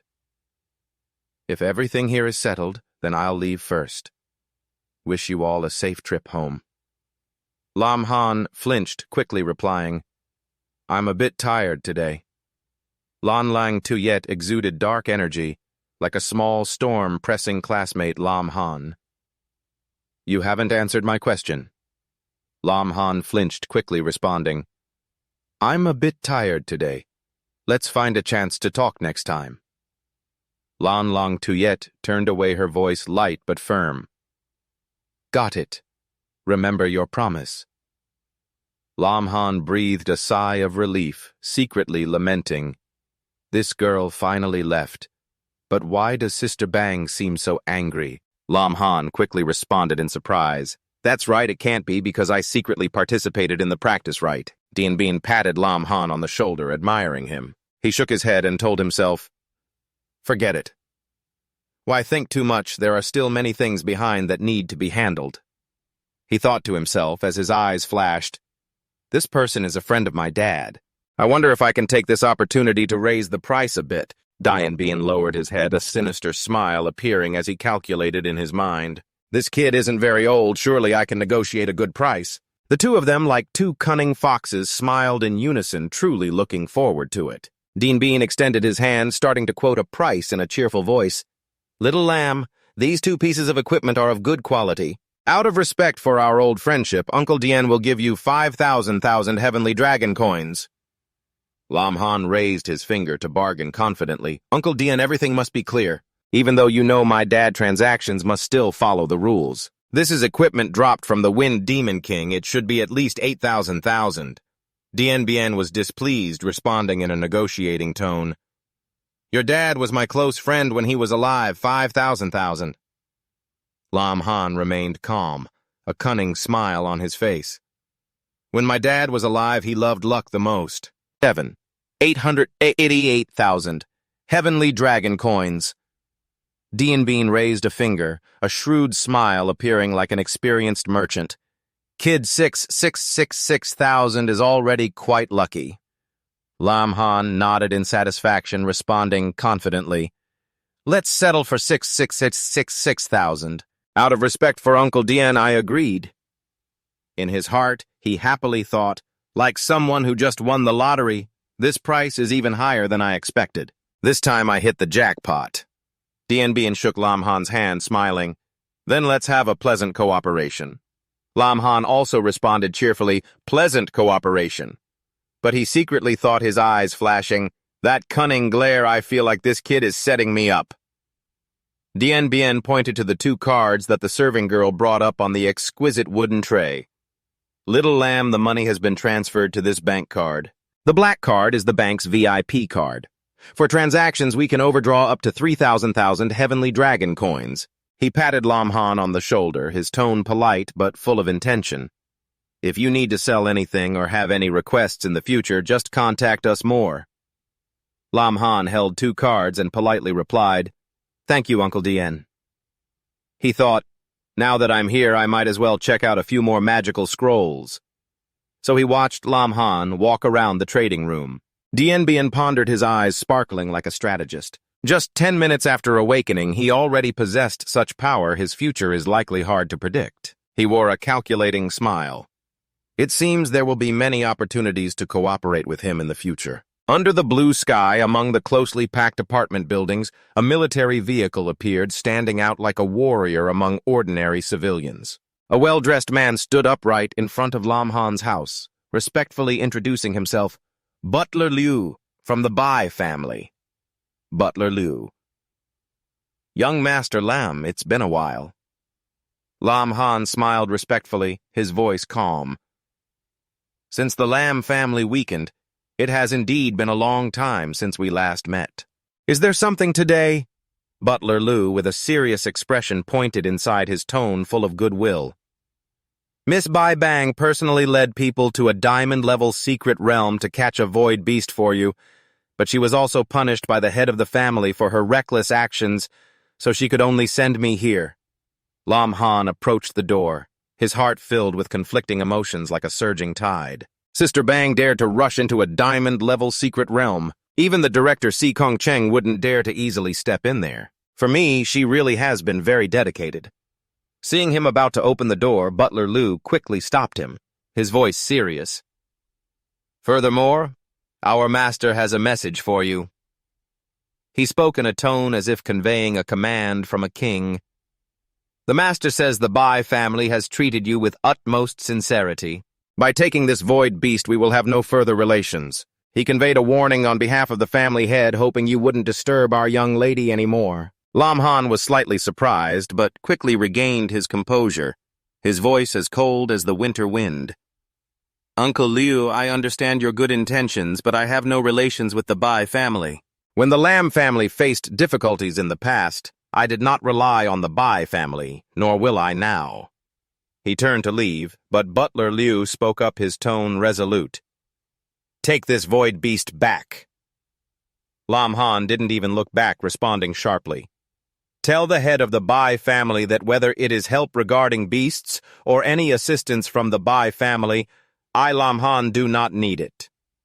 Butler Liu stood behind, smirking, displeased with his firm attitude. His warning tone indeed had a spirit, but things the Bai family does not want to give, no one can take. And things the Bai family wants to give away, no one can refuse. He secretly threw a palm strike forward as if to test Lam Han. If he wanted to refuse, he must also know his own strength. Sensing the enemy behind him, Lam Han turned back slowly, his gaze as cold as a blade filled with momentum. Butler Liu was suddenly motionless, terrified, as if bound by an invisible force. He wondered in shock, what is this? Isn't Lam Han a useless beastmaster?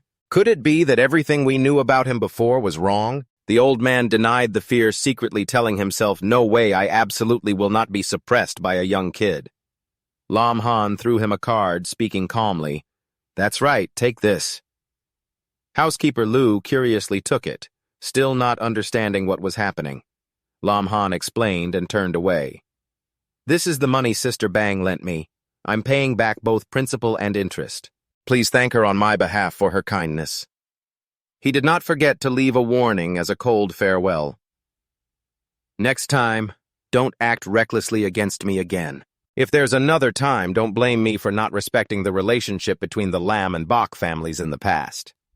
Housekeeper Liu was stunned by his cold attitude, secretly thinking, is this still the Lam Han from before? How could a useless member of a destroyed family have such spirit? Returning to the old house, Lam Han lay sprawled on the bed, exhausted, his heart heavy as if carrying a stone. The head of the Bok family has no good intentions, but Sister Bang, even though I always kept my distance before, did not want to disturb her.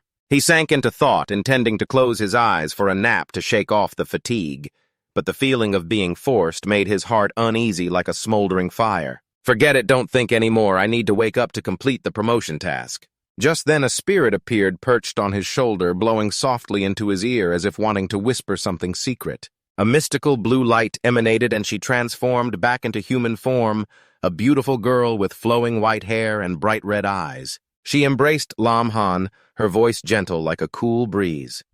Master has worked hard. The next day at the Gods Promotion Hall, a welcoming staff member greeted Lam. Welcome to the Gods Promotion Hall. I've helped you choose a room in the system. Just go straight there. Around the atmosphere was like a lively party, people chatting enthusiastically about the main character. An admirer with an excited voice said, have you heard? Nyet Trung just awakened a very strong beast Tamer. Another person continued, excited.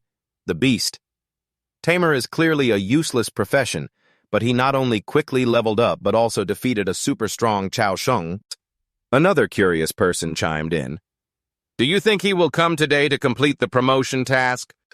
Lam Han stood in the corner listening to the rumors, unconsciously shaking his head, thinking to himself like someone pushed into the spotlight, not expecting to become famous in this way. The rumors spread too quickly. It's better to keep it quiet in the future to avoid bringing trouble upon oneself. Lam Han stepped into a room where an emerald crystal floated in the air, radiating a mysterious light, sparkling like stars in the dark night. He reached out to touch it, recalling the receptionist's words, just place your hand on the crystal, the promotion task will appear. He was lost in thought, full of confidence, but also a bit anxious.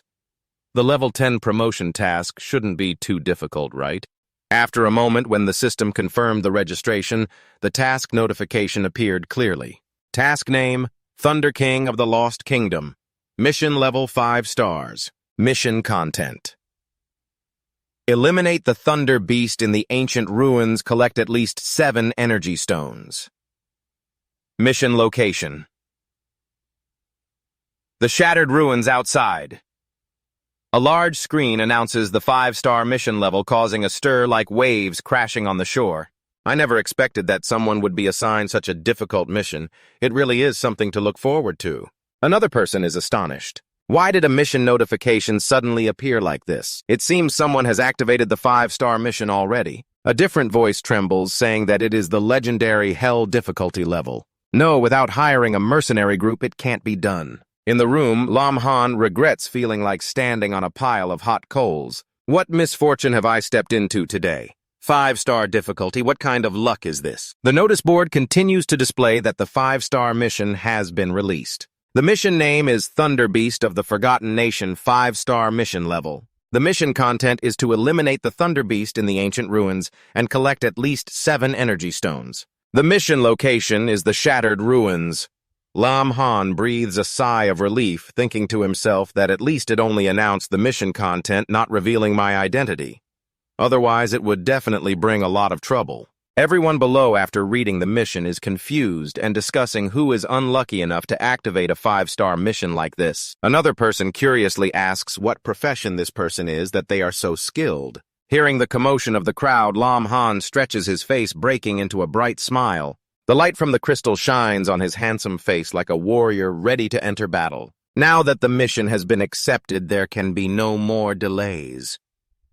At the shattered ruins, an ancient architecture has withstood the winds and rains for 100 years, with soldiers in solemn uniforms patrolling around the encampment like guards protecting an impregnable fortress. In the mercenary gathering area, a burly man with a shiny bald head, only wearing a black tank top, a toothpick in his mouth, has a wrinkled face full of frustration. There isn't even one person coming to do missions this month. I have to drink cold water to fill the gaps between my teeth.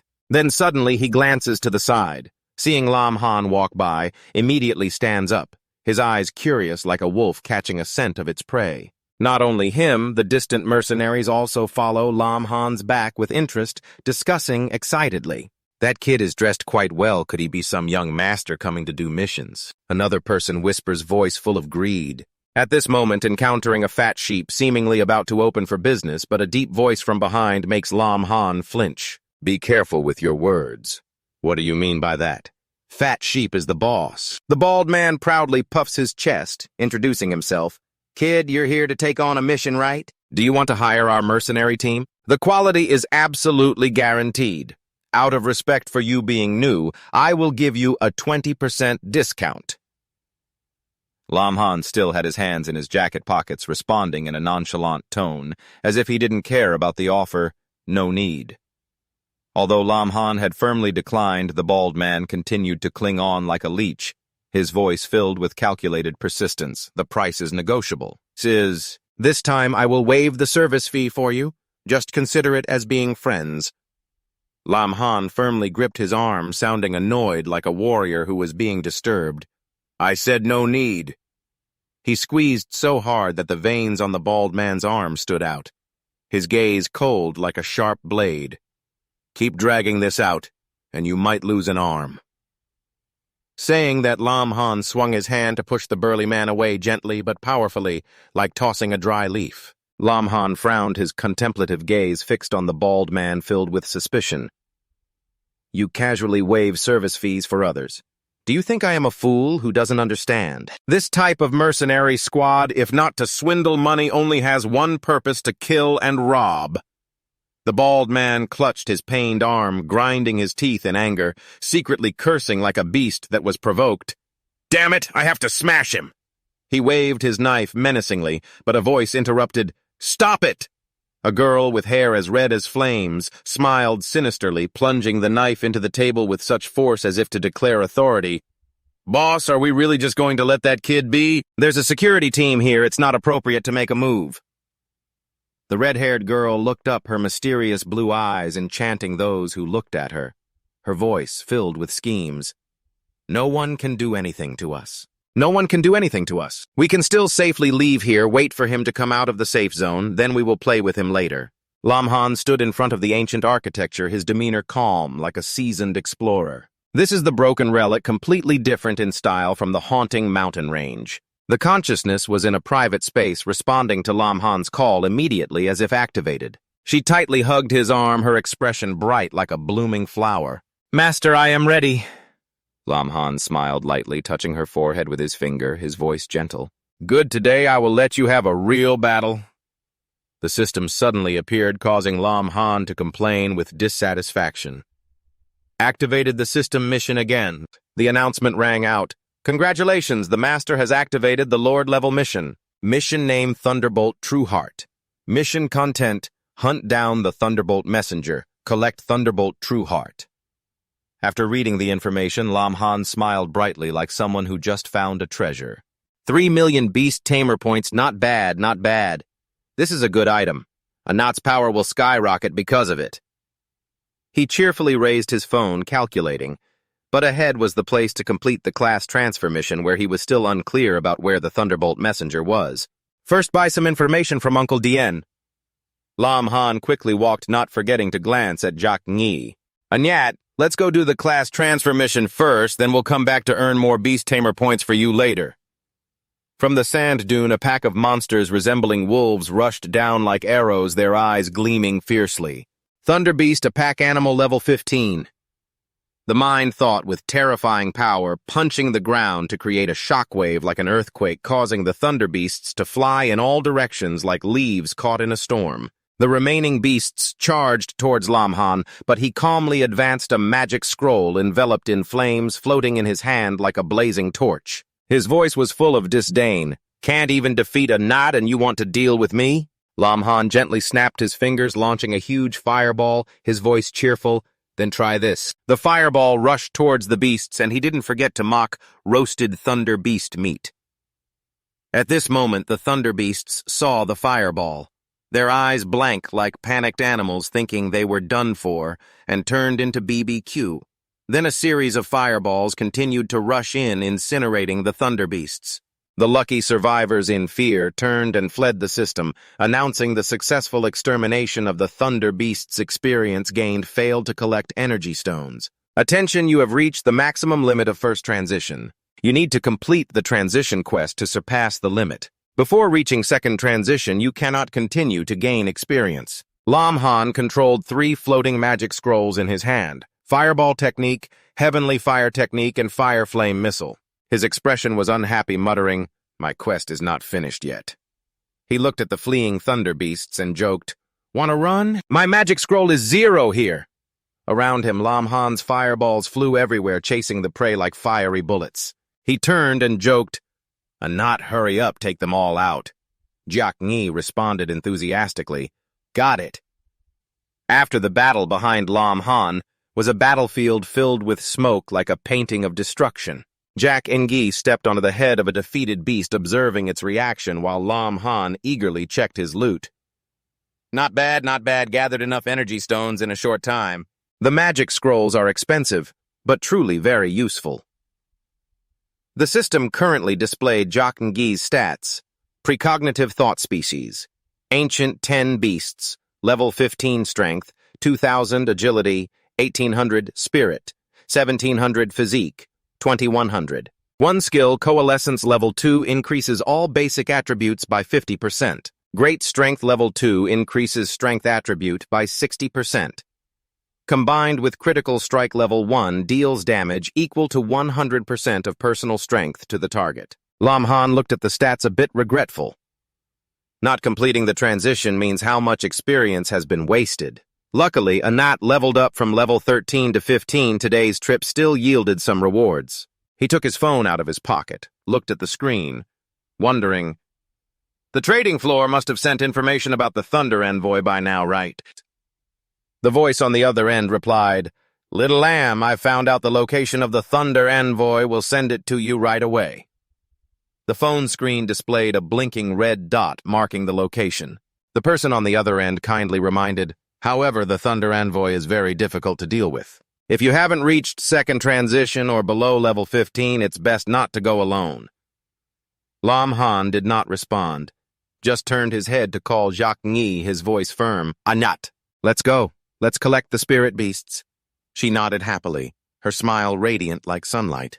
The two of them left unaware that behind a rock a red-haired girl was quietly watching, her eyes cold like a hunter stalking its prey. The red-haired girl watched as Lam Han walked away, smirking wickedly. Thinking to herself, a roll of magic could be worth tens of thousands. A roll of... How many has he spent on the way? That kid is definitely a big player. This time he will surely strike it rich. The bald man behind her smirked cunningly. "Boss, should we take action now?" The red-haired girl stopped him, her voice calm yet full of schemes. "Not yet. Let's wait a little longer for that kid to accumulate more energy stones. Moreover, the girl next to him is not easy to deal with either. Let's wait until they exhaust their strength, then we will strike."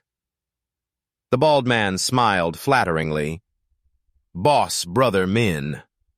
Meanwhile, Lam Han and Jack walked arm in arm like close friends heading to the location marked on the map.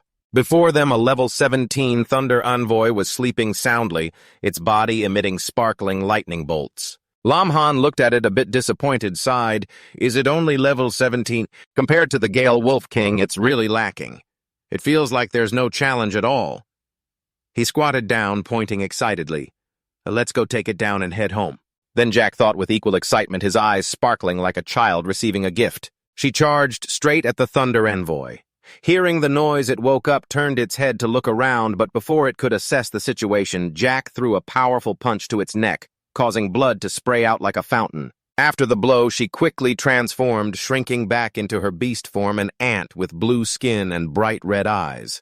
She burrowed into this golden sand as fast as lightning. The Thunder Envoy was still spinning around searching for the unexpected attacker when it saw a mound of dirt rise just under its belly. Jack transformed back into human form, emerged from the ground, and delivered a straight punch to its stomach, as powerful as a collapsing mountain. Lam Han summoned a roll of magic. A giant block of ice appeared above the Thunder Envoy, which was being knocked into the air. He waved his hand, smiled coldly, and the ice spike spell was activated. A giant diamond-shaped block of ice plummeted from the sky, sharp as a spear, impaling the Thunder Envoy into the ground.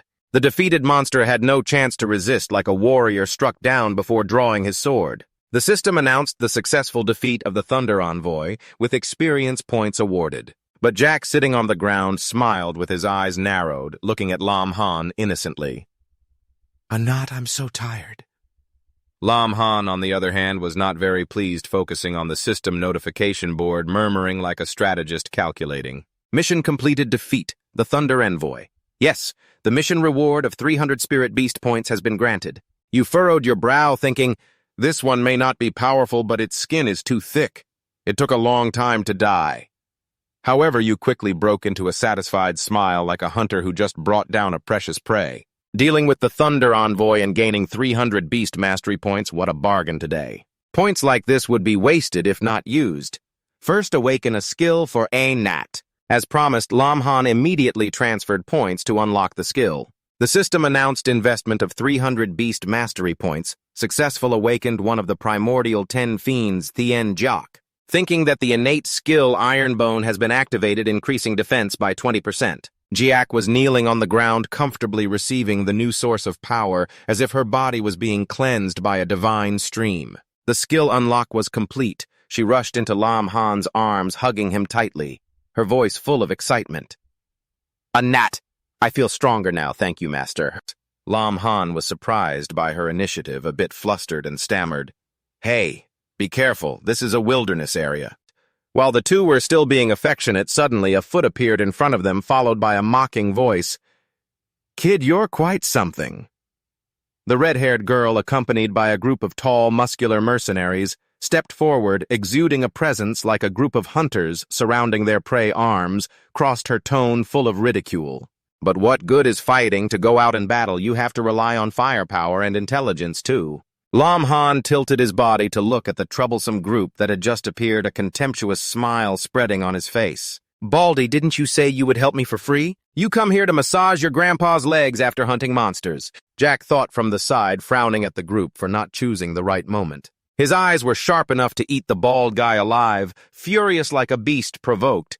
He growled, "Kid, you dare to refuse our mercenary team, you will pay for that. Listen, hand over all the treasures on you, or don't expect to leave here alive." Lam Han stood up, his voice calm yet challenging. "Daring to rob here, aren't you afraid of being discovered and caught by the security team?" The red-haired girl laughed confidently, her eyes sly like a fox. "Kid, do you know why this shattered ruin has a safe zone and a danger zone?" She paused and continued her tone like a lecture. "Because the danger zones are all deep within the ruins. The security team maintaining order will never come to patrol." The bald guy standing beside smiled quietly as the leader explained. The red-haired girl continued, her voice full of arrogance. "If you die here, even if the security team discovers it, they will determine it was caused by wild beasts. If you must blame someone, blame yourself for provoking the wrong person." She licked her lips with a cunning and cruel gaze like a hunter looking at its prey. "Don't worry, I will treat you well." The mercenaries chimed in with greedy voices. "Boss, can we have that girl then?" She happily agreed, but right after that she froze and shouted, "But where did she go?" Jacques had disappeared beside Lam Han, and one of the men yelled a warning. "Not good, be careful." But the red-haired girl did not expect that Jacques had crawled up from underground, standing right behind her. Her eyes narrowed with anger. She grabbed the wrists of the two nearest men, smiled happily, and spun them like puppets using their own bodies to knock down the nearby soldiers. The red-haired girl panicked and shouted, "Who is this girl?" "How terrifying, Mom, save me." Just as she finished speaking, Jack and Guy let go, throwing her away like a sack of rice. The mercenaries reacted simultaneously, firing at Jacques, shouting, "This girl is no ordinary one, quickly take her down." But Jacques activated a new skill, Iron Bones, increasing defense by 20%. An invisible shield enveloped her body, causing bullets to bounce off like rain hitting glass. She calmly turned her head to look at the soldiers with a disdainful expression, as if looking at a weak colony of ants. The red-haired girl had just landed, gritting her teeth to command, "That girl is too strong. We were careless, retreat." But a shadow suddenly appeared above her. The red-haired girl lay flat on the ground, shocked as she looked up, encountering the cold face of Lam Han like a demon from hell. In his hand, a magic scroll crackled lightning like a storm ready to strike down. He smiled, his voice friendly but full of threat. "Want to run? It's too late." Several bolts of lightning from the sky struck down, hitting the mercenaries, the oasis flashing with a green light. A scream rang out, "Ah!" The soldiers struck by lightning were charred unconscious, lying scattered on the ground. Only the red-haired girl and the bald man helped each other stand up, their faces tense with worry. The red-haired girl trembled, her voice panicked. "Monster! She's a monster! Why does this kid keep using those magic scrolls?" The red-haired girl glared angrily at the bald man, lowering her voice, her gaze sharp as a knife. "She seems to only listen to this kid. I saw him casting spells all the way. He must have used up all his magic scrolls. Capture her. We still have a chance to turn the tide." The bald man seemed enlightened, raising his fist, smiling confidently like a warrior who just found the enemy's weakness. "That's right, damn it. No more magic scrolls. This kid is just a weak chicken." I was about to risk it with him, but before we could finish our strategy, Lam Han stepped right in front of them, looking relaxed like a king before a defeated foe, still intending to counterattack in desperation. He summoned 4 different types of magic scrolls at once, controlling them to float in the air like brilliant stars in the night sky. He smiled, his tone mocking. "You have some spirit, but a weak chicken like me is all about currency power, red hair, and bald head." Looking at the trembling stack of magic scrolls like they were kneeling on the ground, the panic in their eyes looked up at Lam Han's towering figure like a mountain. He played the role of a robber, his voice calm but threatening. "Hand over all equipment, energy stones, and skill books you have. Doing so, I might consider sparing you a path to survival." Lam Han smiled wickedly, his eyes glinting like a demon. "Otherwise, I will show you what it feels like when all fears come from insufficient firepower." Hearing this, the red-haired girl was so furious that she wanted to spit blood, thinking to herself who the real robber was. Now the scene shifts to before a magnificent hall, a divine transfer place where a beautiful girl is resting her chin on her hand, her tone cheerful like a storyteller. The person who activated the 5-star mission this morning seems to be named Lam Han, right? He is quite handsome, but unfortunately his luck is not good. A mission as difficult as this, it cannot be completed in less than 10 days to half a month. Just as she finished speaking, a voice saying, "Hello," startled her, her eyes wide with astonishment. Lam Han had been standing at the registration desk for who knows how long, smiling calmly. "I just completed the job transfer mission and came back to submit it." The girl was astonished, stuttering as if she had just witnessed something unbelievable. So fast. She was sweating profusely, panicking as she asked, "Is the mission really completed?" Then she told herself, her voice trembling, "No way, I must have misheard. A 5-star mission is not something easily achieved. How could it be completed so quickly?" She awkwardly bent down to sift through the paperwork, her voice hesitating. "Mr. Lam." She wanted to ask about the information regarding the job transfer mission, right? "Please wait a moment." But Lam Han assured her, his voice calm. "No, I really completed the mission." The girl stood frozen, as if struck by lightning on a clear day, her mind filled with question marks. Then suddenly she screamed, her voice echoing throughout the divine hall. "What job transfer? You completed the mission." Lam Han was not too surprised by her reaction, just shrugged his tone as casual as discussing a trivial matter. "That's right, quite easy." Sweat poured down the face of the staff member, who quickly said, "Please wait a moment, I'll help you book a room right away." She read the information, her voice trembling. "Now room 996 is available." The operation was similar to when receiving a mission. Lam Han nodded, waved to her, his tone friendly. "All right, thank you." He turned and walked towards room 996 while the staff member remained engulfed in doubt, thinking to herself, "Just a few hours and he has really completed the mission, is he not boasting?" As soon as her thoughts finished, an announcement rang throughout the divine hall. "Congratulations, you have successfully completed the job transfer mission and reached the second transfer." The staff member was startled, her mouth agape, turning to her colleague, her voice trembling. "Is it real?" The crowd in the waiting hall of the divine job transfer listened to the announcement, discussing in amazement like waves crashing on the shore. How could someone capable of completing a 5-star mission appear here? The announcement board displayed the second transfer profession of Beast Tamer Scholar. Lam Han reached out to touch the screen, a faint energy winding around his hand like a stream of light. The second profession appeared, Beast Tamer. His entire body was enveloped in the brilliant light of the new energy, like a warrior blessed by the gods. In the moment of job transfer, Lam Han felt the change in his body, his excitement like a blazing fire. "Is this the second transfer profession?" The feeling is quite good. The display shows information. Name Lam Han profession. Beast Master Scholar. Second transition. Hidden profession level 10. Strength 1000, agility 900, spirit 800, physique 730. A level 1 creature contract skill, Beast Mastery, space level 1000,000, recovery, Beast Mastery level 1. A series of explanatory notifications appear. Second transition. Successful unlock job-specific innate skill. Thunder wings can fly for 10 minutes, cooldown time 1 hour. Skill of copying. Copy the skills of beasts, usable for 5 minutes. Cooldown time 2 hours. Bloodline anti-clan. Activate the beast's anti-clan bloodline. The system continues.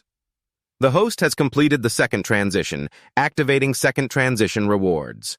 The host can choose one of the following skills. A. Fuse with the beast. B. Explode. Basic power, multiple times. C. Spiritual sensing. Communicate with wild beasts. Increase favorability. Enhance contract signing rate. D. Vivid malice. Detect malice. Creatures within a certain range, no cooldown time. Lam Han excitedly looks at the information, his eyes shining like a child receiving a favorite toy. This is the new skill after the job change, right? Thunderwing's skill of copying. He glanced a lively smile.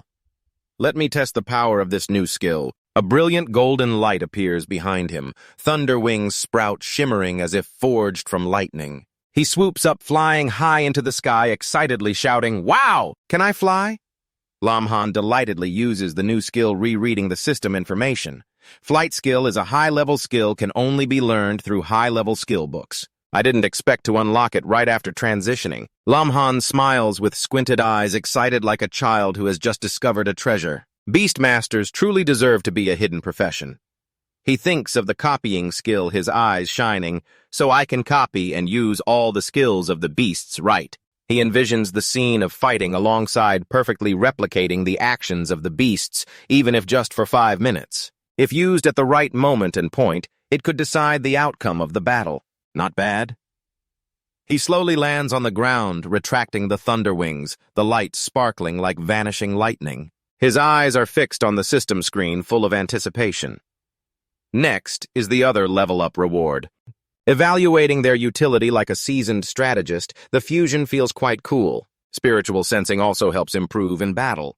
But if talking about the most useful skill, he mutters, a fusion can fuse with the beast's explode basic power multiple times. B. Spiritual sensing communicates with wild beasts, increases favorability, enhances contract signing rate. C. Vivid malevolence detects malevolent beings within a certain range. No cooldown time. He nodded. This skill was no different from an automatic alarm device. He bowed his head, reached out to touch the screen, thinking to himself, if only he had this skill earlier, the mercenaries would have been wiped out immediately to prevent them from showing off. The system asked if he wanted to select the Vivid Malevolence skill. Yes, Linhan didn't hesitate, decisively choosing this skill. All right, the Vivid Malevolence has been selected. Linhan sighed in relief, stretching comfortably as if a weight had been lifted. He activated his body, his eyes scanning the system's new notification. Surprised, is there a new mission already? But that's normal. After the second transformation, I should also find a second beast to contract, conveniently testing the effect of the bloodline counter. The system displayed a notification.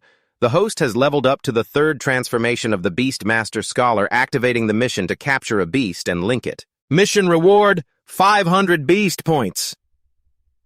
Linhan rested his chin on his hand, pondering like a strategist. Fighting alone is indeed strong, but the effectiveness is somewhat below expectations. The lightning attack in this regard is quite stable. If I have a lightning-type beast, it will definitely compensate for that weakness. His eyes sparkled with determination like a warrior ready to conquer. It seems it's time to pay Uncle Tien a visit. He shoved his hands into his pockets, happily leaving the transfer shrine, excited about just collecting spoils and preparing to buy more information. Transitioning to the trading floor in the VIP room, a man wearing glasses gasped in astonishment as if seeing a treasure. Xiao Xiaolin, what treasure did you just unearth?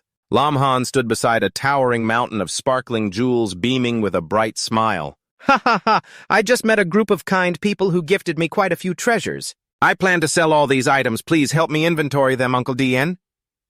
After hearing this, Uncle Dien couldn't close his mouth, his face beaming as he turned to the door and shouted, "What are you still standing there for? Hurry up and come inventory the items and calculate the price."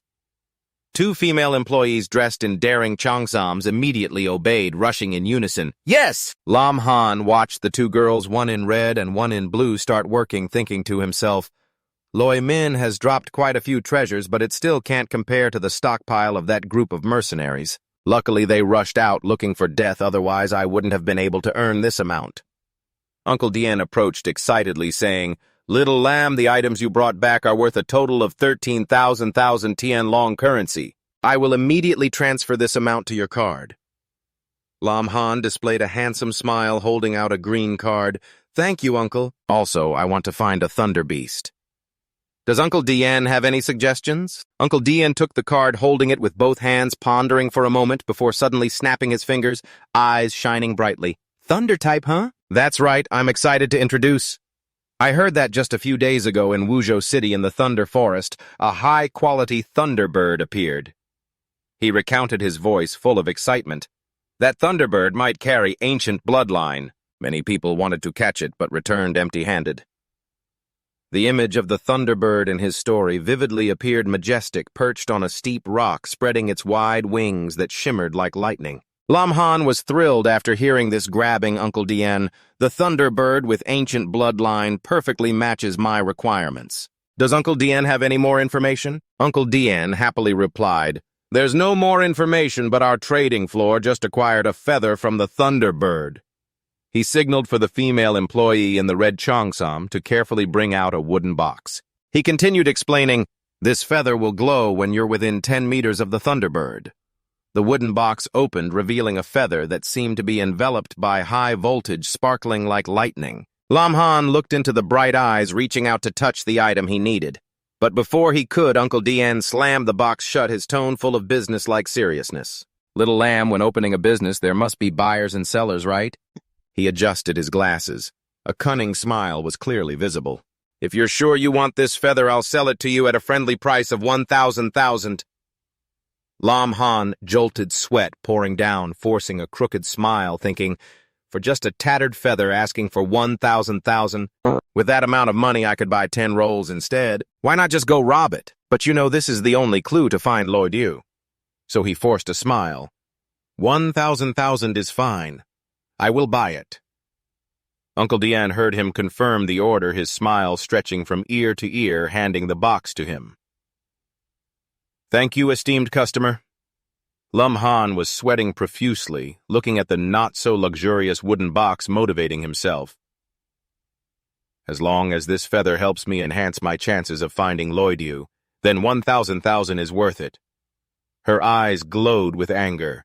She threw a punch at Lam Han's shoulder to vent her frustration, her tone sulky like a girl being neglected.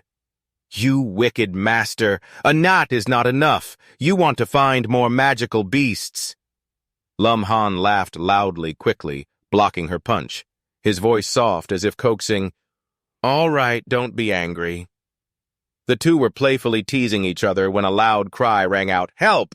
causing both to suddenly stop and listen with caution. From the forest, a girl with pink hair rushed out, her face panicked, drenched in sweat, running and shouting, "Help!" Behind her, a fierce, leopard-like magical beast was chasing after her, its eyes flashing with brutal light. The system displayed Lloyd Bao level 19. The pink-haired girl, tears welling up, turned to look back at Long, filled with despair. "No, if this continues, I will be caught." The system continued to show personal information. To Niem V level 10 Pursuit Master. Distracted by the Lloyd Bao. Niem V didn't notice a root sticking up from the ground, tripped over it, and fell crying out, "Ah!" In her heart, she thought like someone facing fate. "Damn it, this time I'm done for." She fell face down, and the Lloyd Bao seized the opportunity to pounce mouth-open claws sharp. Niem Vi closed her eyes, gritting her teeth to accept her fate. "This time, I'm definitely dead." But after a few seconds passed, she didn't feel any pain. She slowly opened her eyes, confused. "Huh, am I still alive? What was that sound?" Turning her head, she saw Lam Han charging out like a hero, rescuing a damsel using his skill of enlightenment, delivering a furious strike that hit the Lloyd Bao, causing it to spit blood and stumble back a few steps. Amazed, she stuttered, "What happened?" Lam Han finished off the beast, looking down at Niem V, still lying face down on the ground, his voice concerned. "Are you okay?" She quickly replied shyly, "I'm fine." In her heart, she secretly evaluated the curious gaze of the person who just saved her, the one who sent the Lloyd Bao flying with a punch. Who on earth was this person? Despite thinking that Niem V was still worried, urging, "The Lloyd Bao is not easy to deal with. We should take this opportunity to run." Lam Han smiled confident like an undefeated warrior. "Are you talking about that big cat? Look at that leopard being pushed back. You have to use sharp claws to tear up the grass to hold back the force. Stay calm. Don't worry, someone will handle it." At that moment, Jack thought of transforming into a giant ant, charging into battle with the thunder leopard like an ancient beast. He delivered a strong bite to the left shoulder of the beast, causing it to writhe in pain and struggle. Both sides fought fiercely, dust swirling like an ancient battlefield. Lam Han stood watching, thinking with surprise. He never expected that when Anat used the iron bone skill in the celestial insight form, it could enlarge like this. In this state, Anat looked like a real beast. Nimvi sat down on the grass, astonished, her voice trembling. "Is there another beast?" While she was still in shock, a gentlemanly hand appeared in front of Lam Han, elegantly asking, "Are you hurt? Can you stand up?" Nimvi's cheeks suddenly flushed. She held his wrist, thinking that this ant could contain the thunder leopard. It must be at least a level 20 beast or higher. She didn't hesitate to pull Lam Han to run, her voice panicking. "Hurry up while it hasn't noticed us. Let's run." But they hadn't run far when the body of the thunder leopard suddenly flew in to block their escape, causing Nimvi to scream in panic. Jack thought in his giant form, angrily stepping on the leopard's body, mumbling like a warrior seeking revenge. "Dare to kidnap the master?" Nimvi watched this scene in fear, her voice trembling. "Not good, we're done for." But Lam Han calmly stepped up, smiling gently, patting Jack's head. "Anat did very well. We will reward you when we get home." The act of praise made Jack blush with embarrassment, like a girl being complimented, while Nimvi was left dumbfounded, not understanding what was happening. She asked in astonishment, her voice full of doubt, "What is going on here?" Jack shrank back, returning to the form of a tiny ant jumping onto Lam Han's shoulder. He slowly introduced himself, his tone friendly. "Let me introduce myself. My name is Lam Han, a beast. Tamer. This is my tamed beast. You don't need to be afraid." Nimvi gradually calmed down, breaking into a bright smile. "I remember now, according to the legend in the neighboring city." There was someone who awakened the hidden beast Tamer profession. It turns out it was you, Lam Han. Humble and smiling lightly, he said it was just a rumor, not to the level of a legend. Nimvi placed her hands on her hips, leaning down to look at the tiny ant on his shoulder, curiously asking, "Aren't beast tamers supposed to rely on ferocious beasts? How are you so strong even using your hands? What kind of ant is that? How could it bite the thunder leopard to death?" Her chest inadvertently attacked near the inside, causing her to become angry and not say anything. Jack Nia jumped up to throw a headbutt, then quickly adjusted the angle back to Lam Han's shoulder. Lam Han hurriedly raised a hand to stop him, soothingly saying, "All right, Anat, don't be angry anymore." Jack Nia was still sulking, puffing smoke, and glaring at Nimvi with a warning look not to get close to the master. Nimvi was hit until she was fuming, tears in her eyes, standing there holding her head. Lam Han returned to the main topic, looking at her seriously. "Looking at your strength, you don't seem very strong. Why dare to come to such a dangerous place? I am Ton Nam Vi." She fixed her light pink hair, frowned her tone, lamenting like someone who has just weathered a storm. "I came here to complete a secondary mission, but my luck is poor and I got a 4-star mission. As for you, what are you doing here?" Lam Han stroked his chin, his eyes sparkling like an explorer. "I heard there's a thunderbird in the Thunder Forest. My target is it." Upon hearing this, Nimvi immediately became cheerful, pounding her chest confidently like a sworn warrior. "You want to find a fierce beast, right? Just so happens my profession is pursuit master. Thank you for saving me earlier. I will help you consider it a repayment." Lam Han silently assessed her like a strategist contemplating, "The pursuit master profession has weak combat abilities, but tracking is extremely powerful. It could indeed help me." He smiled and extended his hand.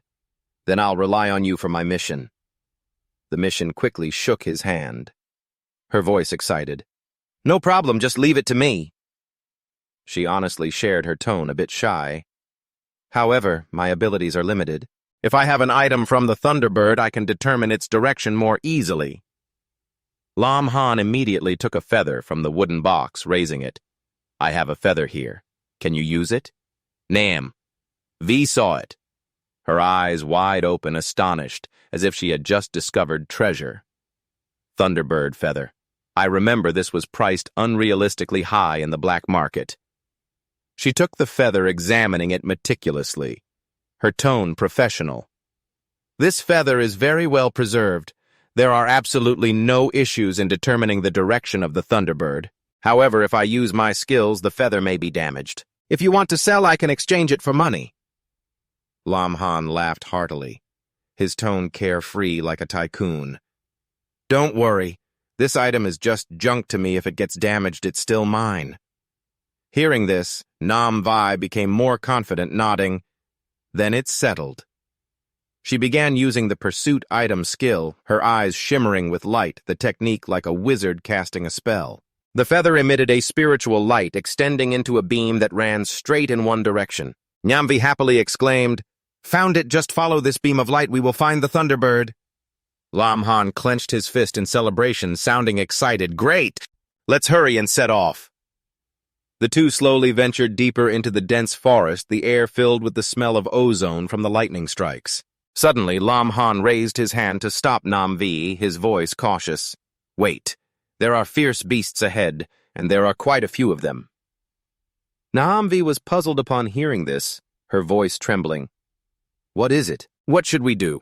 Should we take a detour? Jack thought, in the form of a small ant on Lam Han's shoulder, watching his master collide physically with Nam Vi, his eyes glowing red with dissatisfaction like a jealous little girl. Lam Han quickly issued orders, his voice firm. No need on that. Jack thought to act immediately, transforming into a giant form, charging into the group of fierce beasts. The system announced, successfully killed the Thunder Beast, received 650 experience points. Lam Han looked at the notification, smiled brightly, feeling joyful as if receiving a reward was the spirit that high. He stood observing the corpse fighting passionately like a little warrior dominating the battlefield. He thought to himself, no wonder Anat could easily suppress everything, but why today does it feel like Anat is extremely angry? Jack waved his hand at him excitedly, saying, Anat has finished, the master will surely be very happy. Nianvi stood behind, astonished, her voice trembling.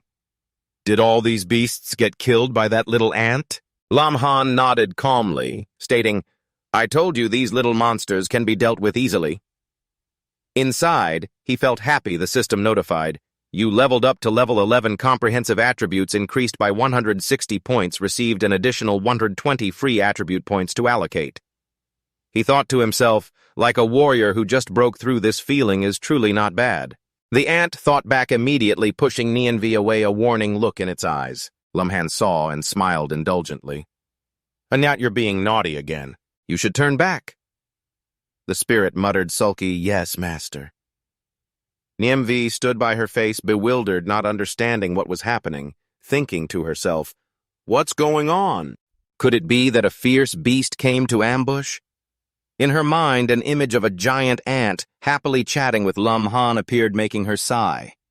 So it turns out the little ant scared me. I was so scared to death. Lam Han smiled, signaling Anyat to revert back to its original form. This way it will be easier to act. Nianvi looked at the little ant, feeling something was off, thinking, why do I feel like this ant is targeting me? Could it be an illusion? How could such a tiny ant look at me angrily? In the heart of the ant, jealousy surged. Dare to use your charm to seduce the master. Let's see if I can bite you to death. Come here. I promise I won't kill you. But the ant's cute appearance made Nianvi dismiss all suspicions, her heart-shaped eyes rushing towards it. It must be an illusion. How could such a cute little ant have bad intentions? She reached out to touch the ant, smiling. Little ant, let me pet you a bit. Lam Han, the ant, panicked, dodging silently, calling for help. This woman is really annoying. I really want to hit her, but I'm afraid she can't take it. Master, quickly stop her. Saving Anat, Lam Han realized her thoughts, quickly pulled Nianvi back, awkwardly smiling. All right, if you keep petting, Anat will get angry. He signaled to the ant in front about how many fierce beasts were left. Anyat, you go ahead and clear the way for us. In the quiet night, the system's notifications rang out continuously like a victory song. Successfully killed, the Thunder Armor Worm gained 9,841 experience points. Successfully killed, the Electric Striped Bee gained 12,841 experience points. Successfully killed, Kung Chu Loidian experience points plus 12,841. The system continued. You leveled up to level 12, overall attributes increased, received an additional 120 free attribute points. You leveled up to level 13, overall attributes increased, received an additional 120 free attribute points. You leveled up to level 14, overall attributes increased, received an additional 120 free attribute points. You leveled up to level 15, overall attributes increased, received an additional 140 free attribute points. Lam Han couldn't contain himself, rejoicing like a warrior. This leveling up feeling is truly exhilarating. In front of Lam Han, a detailed information panel appeared clearly like a mirror reflecting his power. Name Lam Han. Profession Beast. Tamer Scholar. Second job. hidden level. Level 15, strength. 1, 820, agility. 1, 720, spirit. 1, 620, physique. 550, no equipment. Skill. Contract of life. Level 1. Beast. Space. Level 1. Thousand. Recovery. Beast. Level 1. Vivid malice. Level 1. Thunder wings. Level 1. Skill copying. Level 1. He looked at the attributes panel, his eyes sparkling with astonishment, like an explorer who just discovered a new treasure. It hasn't been long, and I've already reached level 15, it seems. Soon I will have to undertake the third job quest. Jack thought the little ant on his shoulder was now tired, dozing off in sleep like a tiny warrior needing rest after battle. The system displayed Heavenly Insight Race 10. Ancient Beast level, level 18 Strength, 2, 700 Agility, 2, 300 Spirit, 2, 200 Physique, 3,000. Lumhan looked at Anyat feeling emotional. Anyat, it's been tough on the road, too. The mission ahead quickly replied, teasingly. Not only has it been tough, but nearly the entire Thunder Forest is about to be destroyed by the two of you. All around the bodies of the monsters have been dealt with by Jacques. Like a battlefield just cleared, Niamv stood in front, joyfully exclaiming, her eyes shining brightly. But we don't need to avoid the ferocious beasts. We can rely on our fastest speed to find the thunderbird. I can sense it over there, but before I could leave, a sharp cry from Jacques rang in Lumhan's ears, making him stop, look up at the sky, his heart full of vigilance. Oh, Anyat, is there a problem ahead? He pondered like a strategist analyzing. After all, it is an ancient beast. Could there be something ahead that even she must be wary of? Suddenly, a bird with smooth green feathers looking beautiful as if gifted by Jadit appeared before Lumhan. Rejoice! His voice excited, like a hunter seeing precious prey. It's a level 13 thunderbird. If we can sign the contract, it would be a great deal today. The thunderbird, resting above upon hearing the commotion, immediately opened its eyes, sharp gaze like a warrior spotting an enemy. It hurriedly flapped its wings to escape. Niamv felt frustrated, her voice regretful. Oh no, it's running away. The tracking master can't fly. There's no way to catch it. I didn't expect it to be so difficult and still miss the thunderbird like this. Lumhan has maintained a confident smile from start to finish, like someone who is sure of victory. Who said I can't fly? He activates the thunder wings. A pair of brilliant golden wings sprouts from his back, sparkling like lightning tearing through the sky. Before the astonished gaze of Niamv, he soars up like a golden arrow rushing towards Kaohsiung. The thunderbird didn't expect the opponent could fly, panicking and flapping its wings harder. Jack watches from Lumhan's shoulder as the thunderbird is struck by lightning in the sky, his eyes glowing red with excitement. Lumhan shouts loudly, his voice full of scheming, his cunning smile like a businessman tempting. Hey, Thunderbird, consider being my beast of burden. All food and lodging included. The Thunderbird, taken aback by the temptation, quickly puts more strength into its wings to fly higher, leaving him behind. Lumhan remains undeterred, spreading his wings wide, closely pursuing. With a bewildered but excited gaze, he thinks this fierce beast has quite a personality. Then let's play with it for a bit. He turns back to call out to Niamv. Niamv, wait here. The girl stands helplessly on the ground, watching him respond casually. I'll wait here for you. Lumhan approaches the thunderbird more closely, causing it to panic and flap its wings in the sky. He shouts loudly, his voice full of confidence. Hey, don't you really want to be my beast of burden? Follow me. You won't suffer any losses. Lumhan quickly reaches out to grab the thunderbird, but only manages to grasp a few feathers. The bird spread its wings and soared high into the sky, leaving you far behind like an arrow released from a bow. You were angry, your voice irritated like a hunter who missed his prey. Really annoying. Let it get away again. Suddenly, Loidu turned back and unleashed massive bolts of lightning, striking in all directions, fierce like a thunderstorm aimed straight at Lumhan. You didn't have time to defend, but quickly raised your powerful fist, breaking into a slight smile, your eyes sharp like a warrior facing an enemy. Knowing that escape was impossible, decided to take the risk. Wow, that's some commendable courage. Aiming straight at Thunderbird, he charged forward, shouting loudly, his momentum like a mountain about to collapse. I will defeat you! His fist swung out, the force growing stronger like a tornado hitting Thunderbird and making it dizzy, staggering in the air. Lam Han shouted loudly, the skill of the most violent restoration strike! He tightened his grip on Thunderbird's neck, a contract mark appearing in his hand, shining like a star. He breathed a sigh of relief, smiling with satisfaction. Finally, the contract is signed. The system displayed information. Thunderbird branch race of the thunderous bird, level 13, strength, 523 agility, 768, spirit, 622 physique, 502. Lam Han pondered, his voice slightly disappointed. A level 13 Thunderbird with such low attributes really pales in comparison to the heavenly eye. The system continued. Contract successful. Do you want to proceed with the transformation of the contracted target? Yes, he exclaimed, his eyes shining brightly as if he had just remembered a treasure. I almost forgot, with the system here getting stronger is as easy as flipping your hand. He chose to transform. Thunderbird gradually changed from a bird form into a beautiful girl, exhausted from the energy loss, falling like a flower worn out after a storm. The system announced, transformation of Thunderbird successful. Entered the second form of Thunder Emperor, ancient race of 10 bows, level 18 strength, 900 agility, 3000 spirit, 400 physique, 600 skill, Thunderstorm level 1 within a 1 kilometer range, Chaotic Lightning strikes haste, level 1 increases agility by 40%. Lam Han observed from afar, secretly thinking with admiration, no wonder it's a lightning beast, a single leap of 5 levels. Moreover, the skill Thunderstorm truly is a weapon of mass destruction. The girl's delicate white feet touched the ground, her beautiful, innocent face looking up.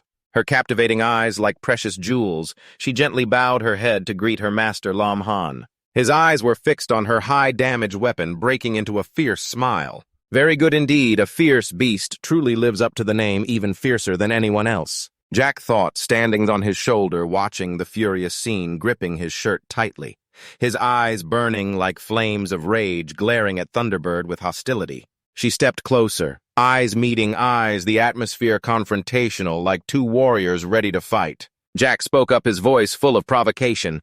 What foul bird dares to steal my master? Thunderbird, she replied with a disdainful expression like a queen. A little ant dares to claim my master. Just one bite and I could swallow you whole. Lam Han hurried over, raising his hand to mediate, speaking soothingly like an older brother. All right, from now on we are one family, don't be angry anymore. Oh yes, you are the first to transform, I have to give way to her. Hearing this, Thunderbird happily looked at him, her voice gentle. Can my master give me a name? Lam Han raised his hand to his chin, pondering, you are a Thunderbird. I once heard a poem, Vietnamese like a chicken's old song, Tai Shui Chi's beginning, yin and yang, intertwining, feeling the thunder's roar, Vietnamese heaven and earth's old song. He smiled and declared, then let's name you Heavenly Grain Thunderbird. Now she is Heavenly Grain. Gently accepting the name, her eyes sparkling like lightning. Heavenly Grain, I really like this name. Tianka, thank you, master. Lam Han looked at her, thinking to himself with full anticipation. The gentle and charming girl possesses such wild storm skills. How wonderful it would be to test her strength just once. Like a bold idea just emerging, he fell into deep thought. His eyes brightened. It was the perfect time for Tianka to showcase her full power.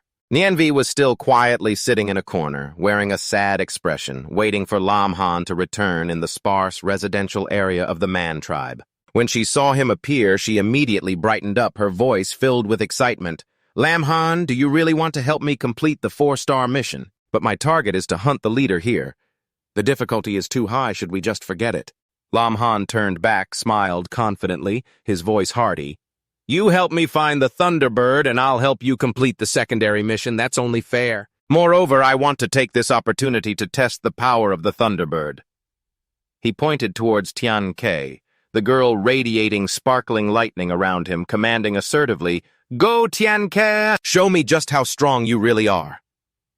Tianke soared into the sky, her momentum powerful, unleashing lightning like a torrential rain. While flying, she transformed back into human form, piercing through the white mist, shouting loudly, "Thunder!" Hitty! She unleashed bolts of lightning, striking forcefully down to the ground, creating a massive whirlwind full of thunder and lightning. In the camp, some of the man tribe looked up, their expressions a mix of contemplation and anger. System display: man level 7, Manji level 8, Manji leader level 9. The mission was anxious behind Lam Han, full of worry. Lam Han sighed softly, thinking to himself, the monsters here are too low level. With one strike of Tianke's thunderstorm, I'll probably have to kneel and beg them not to die. He spoke calmly. Tianke, just go all out, but don't kill the man leader. The mission looked up at the sky, filled with doubt. With so much thunder and lightning up there, where's that bird that I can't see clearly? Tianke descended from above, obeying the order, unleashing a powerful bolt of lightning that knocked away all nearby enemies. The leader, terrified, drew his bow and aimed directly at her, shouting loudly, his voice trembling. Tianke rushed forward, gripping his throat tightly, her expression calm as if handling a trivial matter. A bolt of lightning struck the leader directly, causing him to scream in pain, collapsing to the ground. Nianvai and Lam Han hid in the grass. She wondered, her voice worried, has the Thunderbird made a move? With so many enemies, I wonder how long it will take to fight, or should we retreat? Suddenly, a heavy object fell to the ground, startling Nianvai, who screamed in panic. Tianke stood on the charred body of the leader, lying motionless. She exclaimed, her voice astonished, This is the new leader of the man tribe. Has the Thunderbird caught him here? Lam Han smiled and praised, Well done, Tianke. He took a knife from his bag, handed it to Nianvai, and said firmly, Eliminate him, and your mission will be considered complete. Nianvai trembled, holding the weapon, mumbling hesitantly, I understand. A slash rang out, blood splattering from the body of the leader. Nimv killed the leader of the man people, completing the mission. She was shy, not daring to look straight at Lam Han, her voice soft. Lam Han, thank you. Thanks to you, I was able to complete the mission. She placed her hand on her chest, her eyes bright, her voice excited. My home is in this area. Now that the work is done, do you want me to go with you for a walk in Wuchou City? Lam Han turned back while walking a friendly smile. No need to be polite, you helped me find Loi Diu. And in the future, if we have fate, we will meet again. Nimv smiled softly, her heart thinking, her gaze lingering. Lam Han, I hope there will be a day we can meet again. Lam Han walked ahead with the two girls, Thien Cuc and Jacques Nhi, following behind, looking at him with innocent eyes. He thought to himself, feeling very satisfied. Just in half a day I caught the second fierce beast. I'm really lucky. Next I need to plan the leveling route. Later the phone rang, interrupting his train of thought. Lam Han looked at the screen. The message that appeared made him curious. Long Ban Tu. Long Ban Tu called me at this time. Could it be something important? Lam Han raised the phone to his ear, speaking cheerfully. Long Ban Tu is looking for me. What's up? If it's an invitation to a meal, I'll go find you right now. Lam Kio laughed loudly over the phone, his voice excited. No, what meal? I have something important I want to tell you. He began to describe excitedly about a girl confronting a group of giant monsters. Little Lam Tu, have you ever heard of Huyen Hukeng? He described the image of a woman standing tall before a group of ferocious monsters charging at her.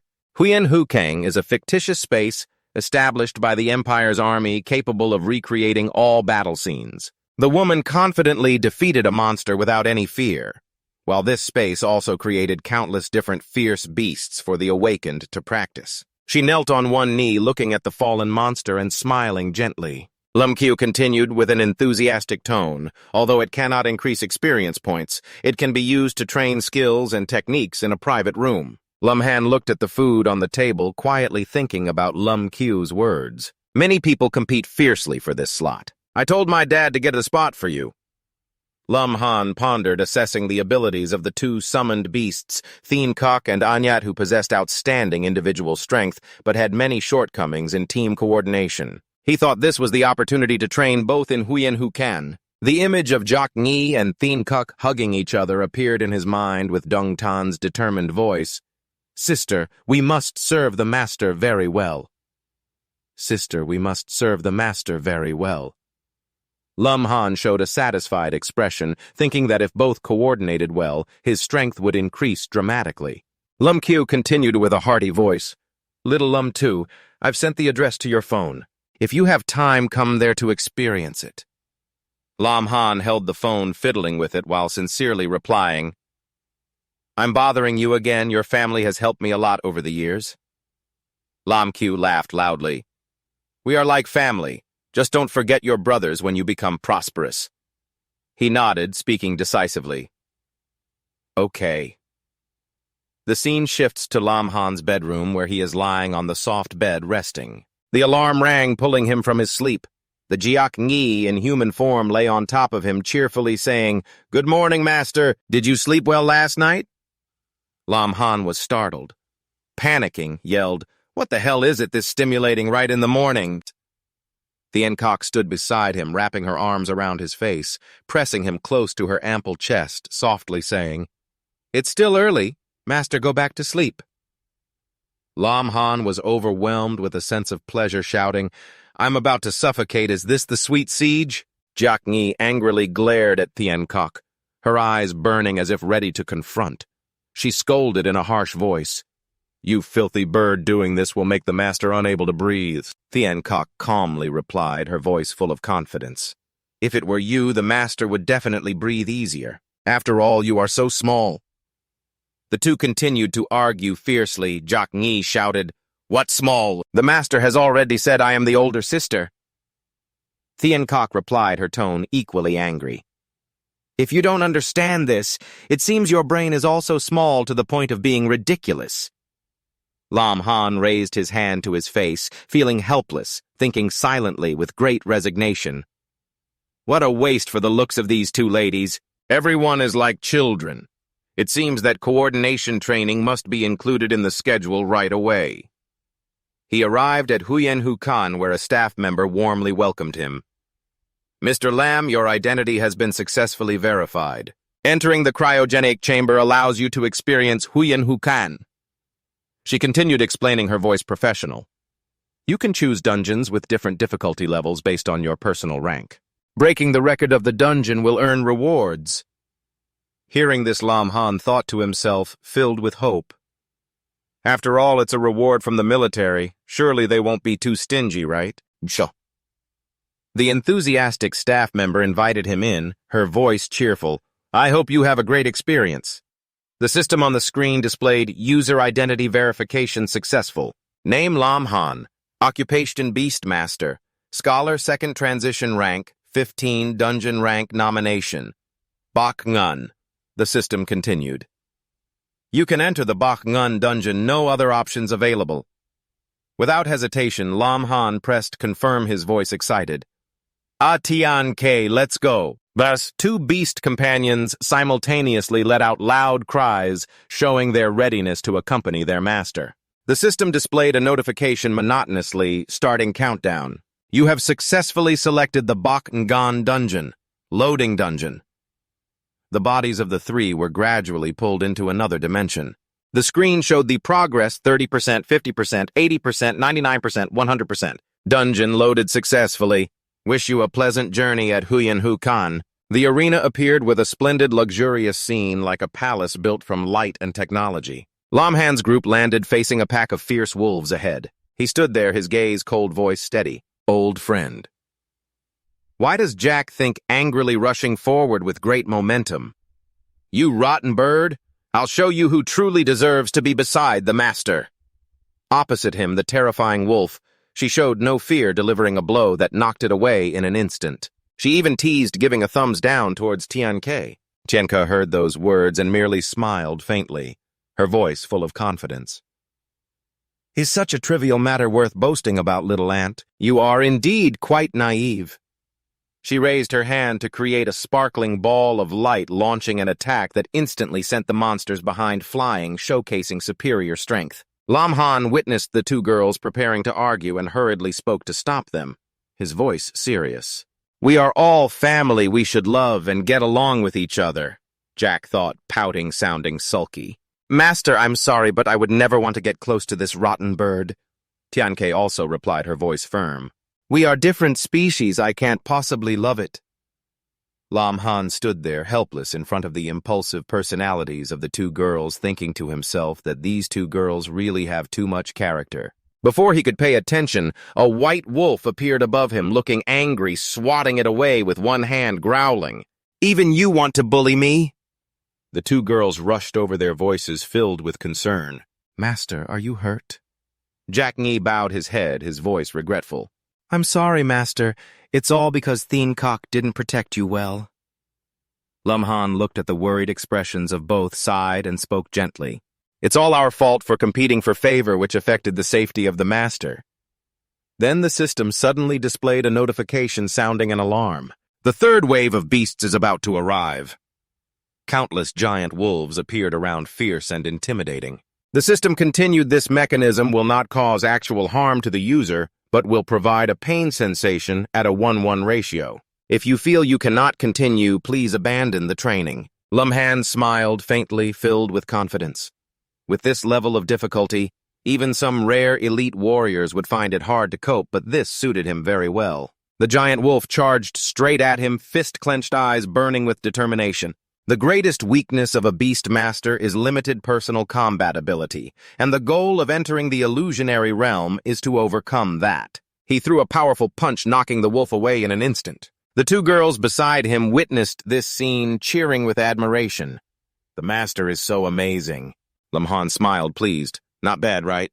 It's worth it for me to invest all my free attribute points into strength." The pack of wolves began to howl, signaling that the real battle was about to begin. Lam Han commanded, his voice firm, "And yet activate the frenzy of Thien Kok, activate the speed boost." The two girls, though dissatisfied, still obeyed the order and charged to attack.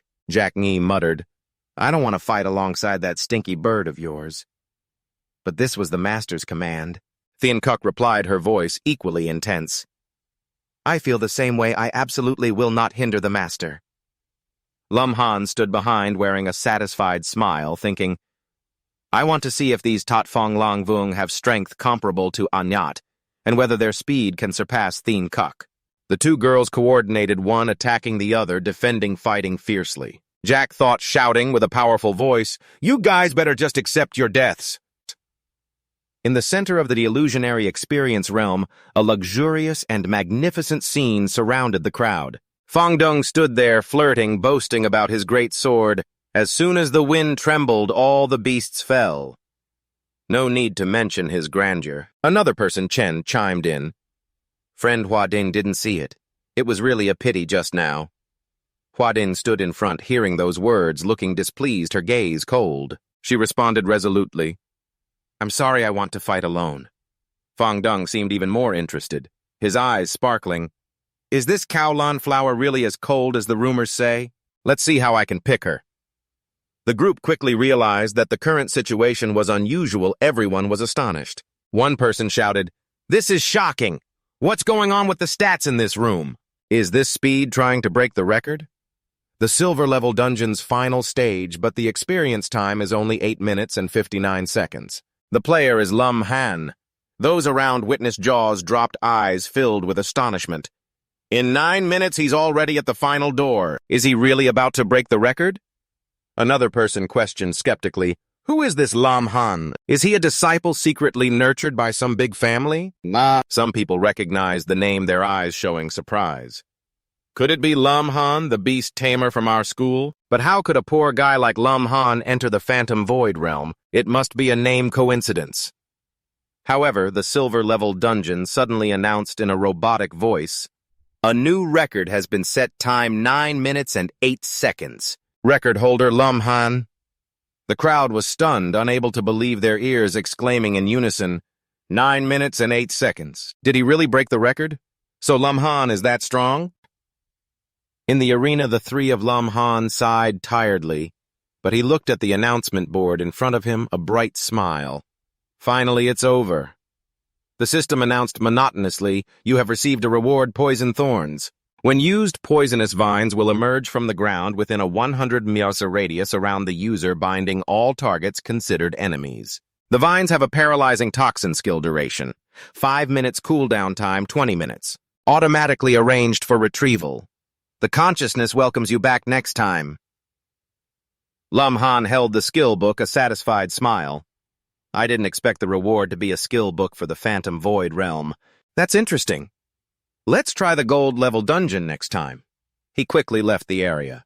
But outside, a crowd had gathered noisily discussing. One person exclaimed excitedly, "He really broke the record." Moreover, he shortened the time by half compared to the old record. "This newcomer is really crazy." Another person chimed in, "Does anyone know the great Lam Han? Please introduce me." As Lam Han stepped out, seeing the crowd gather around, he panicked and wanted to run away. He thought, "Why is my name even announced this time? Is this a bit of an invasion of privacy?"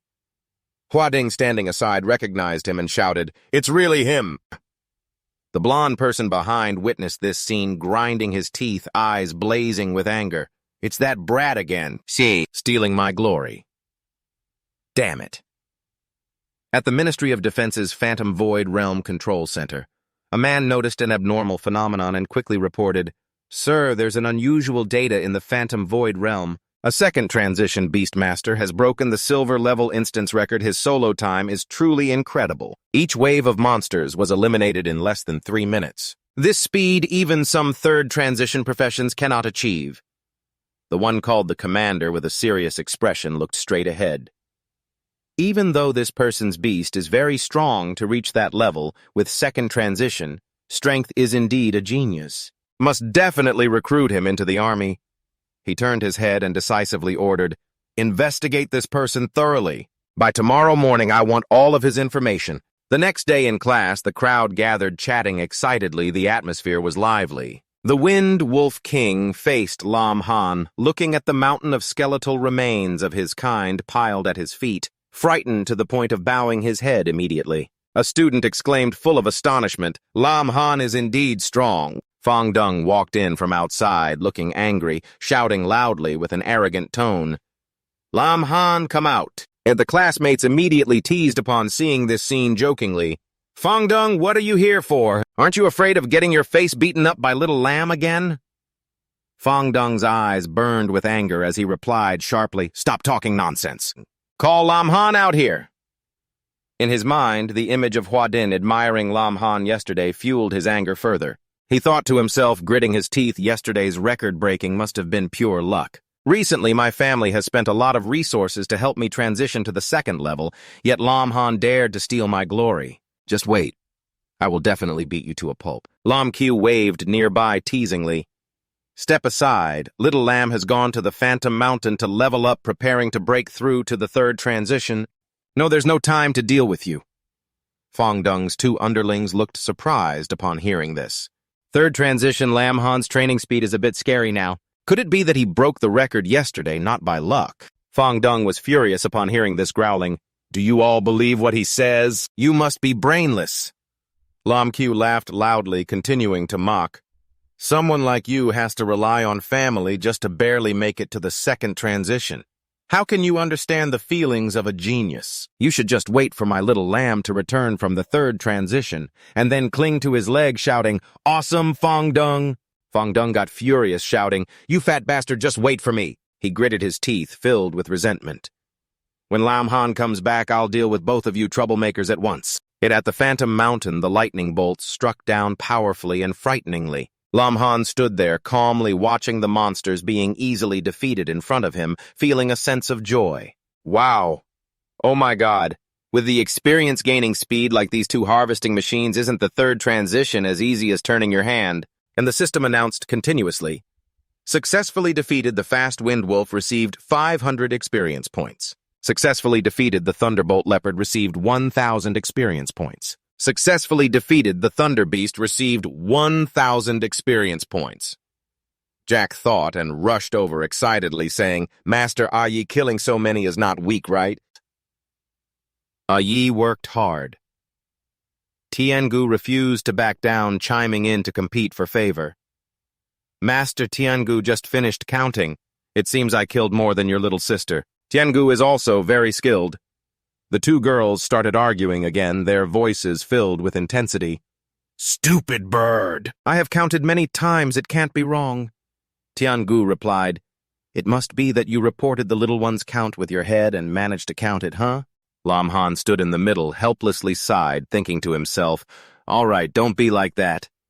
He looked straight ahead, carefully calculating. A Nyat and Theankok are getting stronger. The monsters in area back combined are still not enough for them to start, let alone strengthen their power. You spoke up, your voice decisive. How about we go play in the golden leveling area? This immediately attracted the attention of the two girls, and they quickly moved to the golden leveling area. The group carefully hid behind the bushes to observe the situation. Lam Han noticed a group of poisonous striped lizards in front of him, thinking, I didn't expect to run into this group right away. It's really a tough nut to crack, but just right for training my strength. He ordered, his voice serious. A knot attract firepower from the front. Theankok activate the rapid attack from above. Rak thought, her eyes brightened, throwing a punch this time. She must kill more. Theankok hadn't acted yet when a lizard sprayed a large amount of poison. Rak thought she cried out in pain, her body staggered backward, trembling. Master. Anyat felt very uncomfortable. The poison caused continuous paralysis and blood loss within a minute. Lam Han recognized the urgent situation, quickly ordered, Theankok, quickly use Thunderstorm to finish it off. Theankok immediately executed the move, launching a powerful strike from above. Strong columns of lightning descended, carrying destructive power enough to wipe out a whole group of giant monsters. Thunderstorm descended, creating a violent explosion that shook the ground. Lam Han stood there, unable to help, but exclaim, his voice full of admiration. Theankok's Thunderstorm has too high randomness. It's very hard to hit them accurately. The group of poisonous striped lizards, being small in size, must be restrained in their movements. Suddenly he remembered something. His eyes lit up. That's right. The skill book obtained when breaking the record in the Huyan Hukan.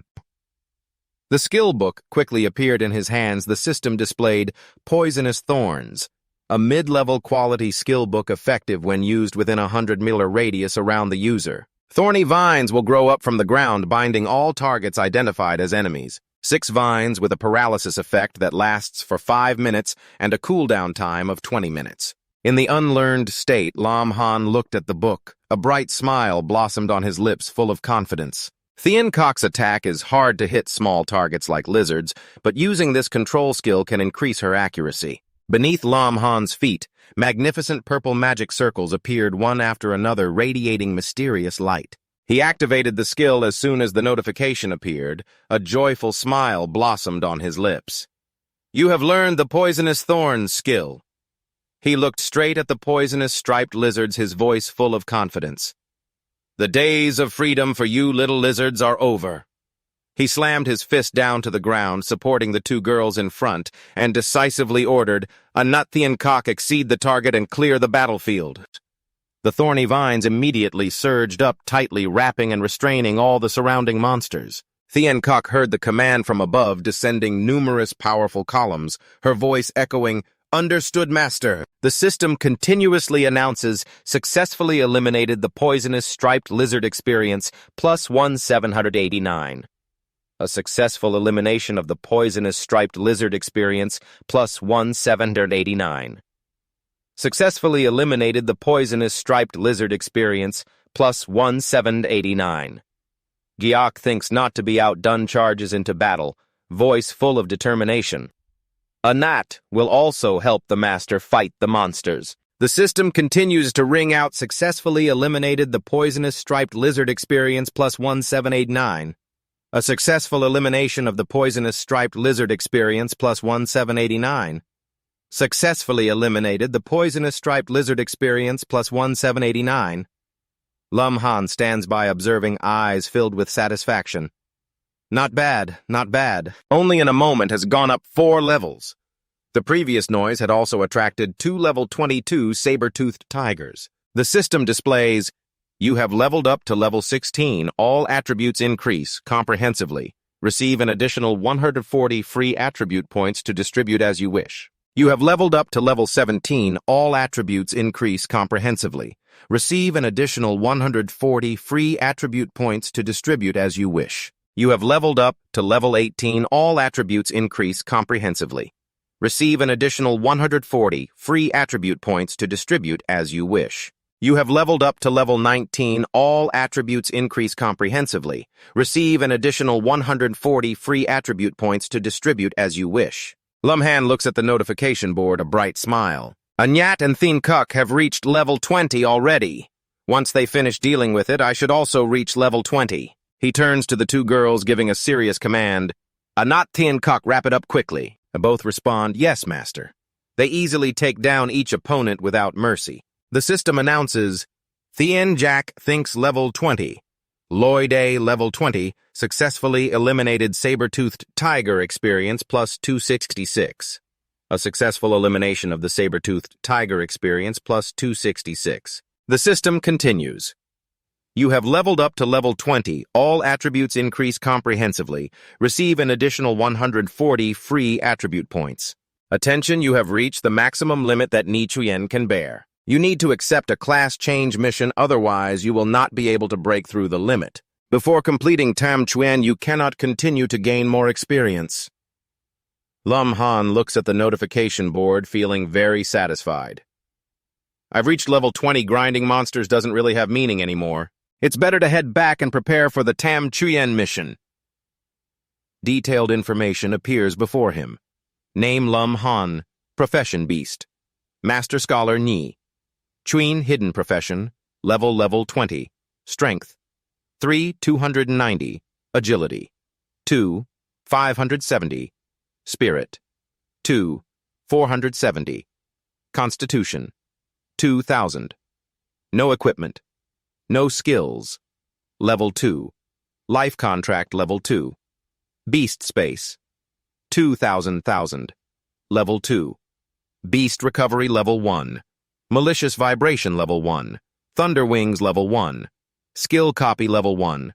Poison spike. Free attribute points 700. His next goal is the God Temple for class change. He reaches out to touch the large crystal before him, feeling sentimental. I never expected to reach the class change so quickly. He murmurs, voice slightly worried. And speaking of it, is it going to be another 5-star mission this time? The last time was a disaster for me. Just as the announcement echoes throughout the venue, the content of the announcement stuns everyone. The 5-star mission has been activated. A student exclaims, voice filled with astonishment. What the heck? What is this? Another 5-star mission? And it's only been a few days? Why are there so many perverts lately? The tour guide standing nearby looked tired, thinking to herself that it must be Lin Han again. Could he be in the same level of training? Lin Han found himself in a difficult position, mumbling angrily, Damn, they want materials this time too. Damn it, are they trying to drive me to death? A mission appeared before him. The mission title was The Whisper of the 5-Star Ghost Ship. Mission Content 1, board the ghost ship and eliminate all the ghosts. Mission Content 2, collect materials. Fire Dragon Flame Grass, Chi Star Wind, Chi Human. Location Ghost Ship, Crimson Flame. Forest. That night at the ghost ship dock, the deep ocean stretched out in darkness. Lin Han stood alone in the vast space, his gaze resolutely looking ahead, feeling sentimental. Initially, he planned to go home and take a nap to regain strength before doing the mission, but now everything is ruined. 2 beautiful girls. Jiak Ngi and Thien Kuk appeared beside him cheerfully, saying, Don't worry, master with us here. Those missions are a piece of cake. We'll handle it in no time. Thien Kuk added, Thien Kuk will also protect master very well. Lin Han sighed, a gentle smile. Of course, I trust you both. Time is running out. Let's get ready. The pitch-black sky ahead gradually changed, signaling that the target was about to appear. A strange, hazy ship appeared in sight, the ghost ship appearing at 7 p.m. Lin Han observed, curious. Previously, he had heard Sister Bang talk about the legend of the ghost ship. This is a very famous dungeon that attracts many challengers, but most are scared out of their wits. No one knows what horrors lie inside. Suddenly, a ghost rushed towards him, trying to scare him. Lin Han calmly threw a punch, causing it to vanish in an instant. Wow, is it really a ghost? But right after that, another monster appeared, looking down at him with a smug smile. Lin Han gritted his teeth in anger. Damn! Does this guy dare to mock me? He roared in rage. You think I can't touch you? He activated his thunder wings, soaring up ready to fight. So you can fly, huh? Today I'm going to show you what it means to not do nothing and not die. The ghost was shattered into fragments. The system announced, successfully eliminated the ghost. Experience gained, you have reached the maximum limit that the second transition can bear. You need to complete the class change mission before finishing the third transition. You cannot continue to gain more experience. Lin Han heard the announcement from above, feeling excited. Sister Bang was right. Thunder really counters all types of spirit beasts. Ghosts of this type are absolutely fatal when faced with thunder. But looking down at the ocean, he pondered. Now he couldn't earn any experience, which was indeed a waste. It's better to quickly complete the mission. The longer it drags on, the more anxious he gets. Suddenly, a swarm of ghosts from above rushed to attack Lin Han. As expected, he quickly ordered, "Tianke, go for the super elimination." She replied firmly, "Got it, master." A powerful strike descended, sweeping everything away. Thunderstorm descended. The system announced continuously, "Eliminated ghost experience gained none. Eliminated ghost experience gained none. Eliminated ghost experience gained none." Lam Han observed, his gaze satisfied, but his heart rising with suspicion. These ghosts were no match for TNK, but this level of difficulty was only equivalent to a 4-star mission. Why was it rated 5-star? Suddenly a wailing cry rang out. He saw the ghosts gradually merging, forming a gigantic entity ready to battle Captain Ghost, level 25. On the opposite side, the captain was raising his gun, firing a shot towards the enemy. Lam Han couldn't help but exclaim upon witnessing this scene. As if he had just been energized when that devilish captain joined the fray, the battle finally became more intense. Immediately, he ordered his pet, a not attack Thien Kok, disrupt the enemy's vision coordinate to support those two. As soon as he finished speaking, the group responded clearly in unison and immediately charged straight at the enemy without the slightest hesitation, like arrows shot from a drawn bow. From behind, Tianke unleashed a dazzling lightning strike directly at the opponent. That guy's hand was momentarily controlled by the blinding lightning, but he quickly swung his fist directly into the enemy's stomach, powerfully like a boulder rolling down a mountain. Over here, Tianke praised, "Not bad." The opponent responded with a faint smile, but his eyes clearly showed admiration. That lightning strike of hers was also quite formidable. Lam Han watched this scene with a bit of helplessness, shaking his head and sighing like an older brother trying to restrain his mischievous younger sisters. "You two team up to deal with that guy first? Got it, master?" The stimulation echoed once again. The ghostly captain became the target of the two girls. Jack delivered a punch as powerful as a tsunami crashing ashore. The guy could only grit his teeth and endure helplessly being knocked onto the deck above the ship, staggering like a leaf in a storm. From above, Tianke gathered a massive bolt of lightning like an electronic mountain, crashing down, thunder roaring. A tremendous energy struck directly at the ghost ship. At this moment, Lam Han was safely on shore. He exclaimed in surprise, as if he had just witnessed a grand performance. "That's a bit too extravagant." Suddenly, the system interface appeared before him, announcing, "Successfully eliminated the ghost captain. Experience gained note. You have reached the maximum limit of the 4th job transfer. You need to accept a job transfer mission to surpass the limit. Before reaching the 3rd transition, you cannot accumulate more experience." The two girls on the ship had just completed their mission, looking down at Lam Han with bright smiles like two shining stars in the night sky. "Master Anhat has dealt with the enemy already. Anyat is super impressive." Lam Han smiled slightly, secretly evaluating in his heart like a strategist analyzing the battle. Even though it was the first time Annat and Thien Kok coordinated effectively, which was not trivial. The power of the ancient beasts teaming up was indeed not as simple as adding 2 + 1. Now the ghost ship has been destroyed. The next task is to find 3 types of materials. The mission board displayed the whisper of the 5-star ghost ship mission 1.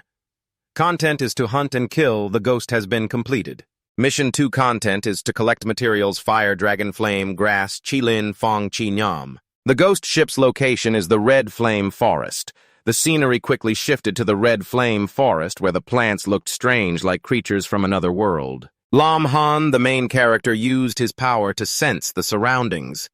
Countless monsters were lurking, their power unpredictable, like shadows lurking in the mist. Wind, lizard level 22, grass, lizard level 22. They were guarding a flower radiating a pale blue light, shimmering like jade under the moonlight. Once the target was identified, Lam Han opened his eyes. A confident smile appeared, like a hunter who just discovered a valuable prey, unexpectedly finding the material so quickly. Thien Kok behind immediately spoke up, her voice full of excitement. Master, that flower must be Fong Chi Nyam! Or should we use the old trick to fly over and get it? Lam Han, with the caution of a commander, immediately replied, No, the branches over there are too dense. It's not convenient for you to fly over. Unexpectedly, Jiak Ngi raised her hand, her face bright like morning sunlight. Master Anat can help too. The first material was brought back by Thien Kok. Just 10 minutes later, Thien Kok was chased by the wind lizard level 22, holding a sparkling green gem like a dewdrop on a leaf. She stood in front of Lam Han, proudly reporting, Master, I got the Thao Chi Lin. The praise immediately rang out like a deserved reward. Thien Kok, you did great. Over there, Jiak Ngi was not to be outdone, her voice full of eagerness. Anat wants to go too. Anat also wants to be praised by the master. Lam Han laughed in response. Anat, then go ahead and enjoy. Lam Han and Jiak Ngi, with their excited demeanor, immediately dove into the ground like a drill piercing through the thick soil. Digging a tunnel was no different from a natural instinct for her. Like a bird flying in the sky, she appeared under a giant tree, her demeanor refreshing, as if she had just completed an interesting game. Lam Han stood watching, unable to help but exclaim, The little ant is quite talented. It seems that Fong Chi Nyam is about to belong to me. The flower still radiated a brilliant light, shimmering like a star in the deep forest. But Lam Han cautiously reminded, Don't be too optimistic. Before everything is completed, always stay alert. Jack quickly raised his hand to pick the flower. At that moment, a distortion occurred. Lam Han stood outside and shouted loudly, his voice full of worry. Not good. Something is about to happen. A terrifying gust of wind suddenly swept in, lifting Jack and the flower into the air like a leaf caught in a tornado. The wind lizard gods immediately took notice, their eyes probing like hunters spotting their prey. When Jack landed safely with the flower, she angrily said, This annoying wind made it so I got discovered. Immediately, the surrounding area was surrounded by countless monsters, like an iron encirclement with no way out. Jack stood tall. I'm not afraid of you all. Lam Han, with the clarity of a strategist, commanded, There are too many wind lizard gods. If we really fight, it will be disadvantageous for me. Thien Kok, quickly take her back. Yes. Thien Kok rushed towards a few wind lizard gods, but with just one move, she knocked them away as fast as lightning. She hugged Jack, leaped into the air, disregarding the angry roars of the monsters. A stinky bird. One monster howled, but Thien Kok responded with a steely voice, I'm taking her back as my master ordered. When landing safely, Thien Kok reported, Master, I've brought her back. Well done. Lam Han smiled, but his eyes showed seriousness. Next, hurry to retreat. Behind them, countless wind lizard gods rushed forward at a terrifying speed like a sandstorm sweeping across the desert. Yes. The group hurriedly fled, the cries echoing throughout the vast Chi-VM forest like a chaotic symphony of a life-and-death chase. Damn it, just a flower and they're still chasing us this far. Lam Han muttered, his voice filled with frustration at their current speed.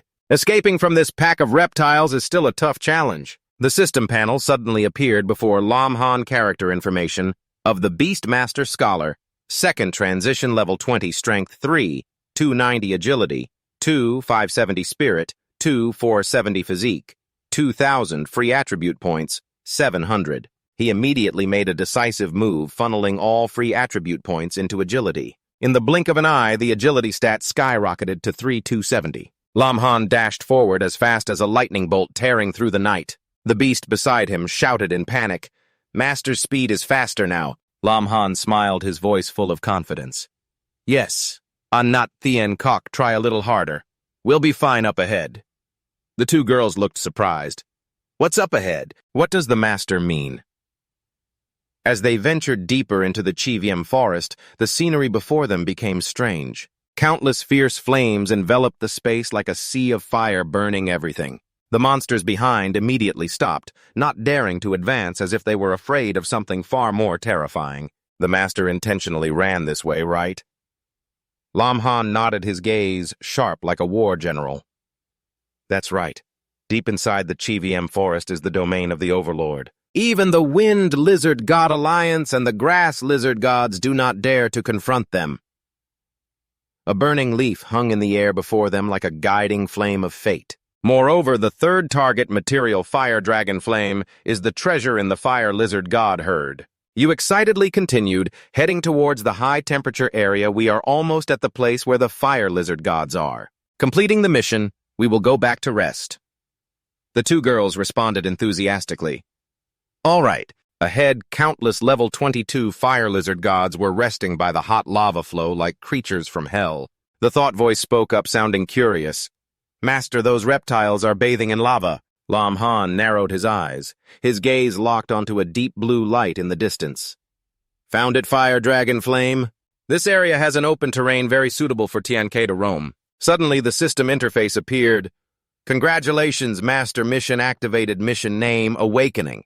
The content is to awaken the sleeping fire lizard god leader and destroy it with a reward of 1,000 Beastmaster points. Lam Han was surprised internally, quickly calculating like a chess player considering a move. The fire lizard god leader seems to be one among them that is stronger than 1,000 Beastmaster points. Quite tempting, but if surrounded by the fire lizard gods, it would be very difficult to maneuver. He decided to first complete the job transfer mission, then think of a way to deal with the leader. Yes, he pointed ahead, ordering, TNK, go get the fire dragon flame here. With a terrifying speed, TNK appeared by the tree as fast as a whirlwind.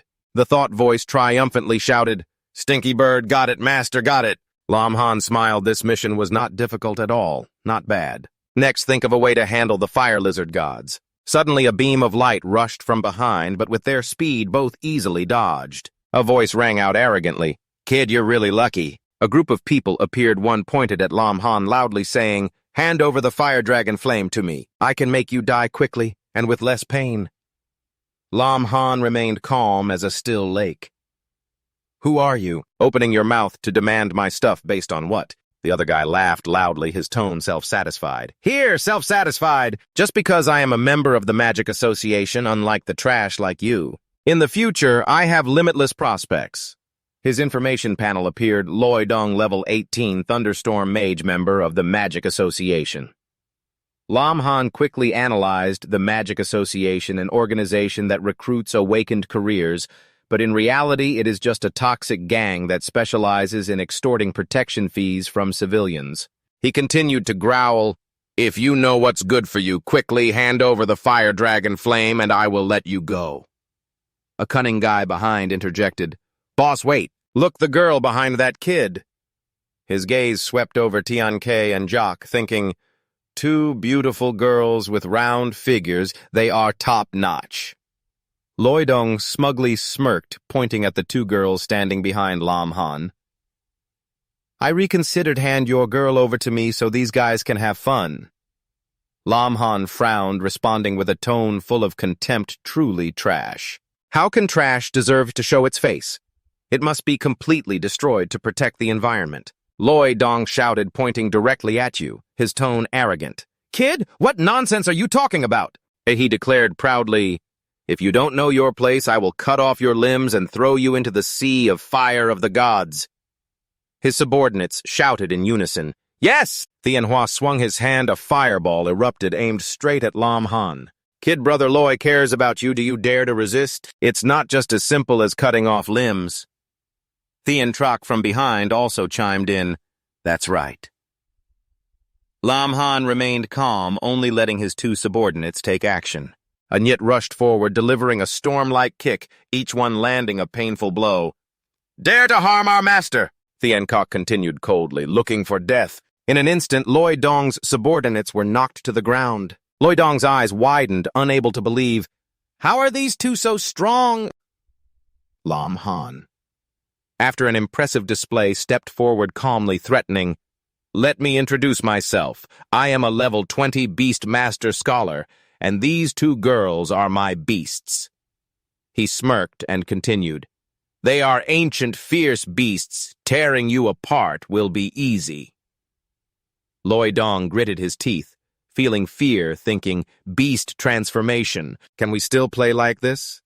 But behind him, he secretly prepared a lightning ball, calculating, Beasts are not easy to leave their masters. It would be better to seriously injure this kid and take the opportunity to escape.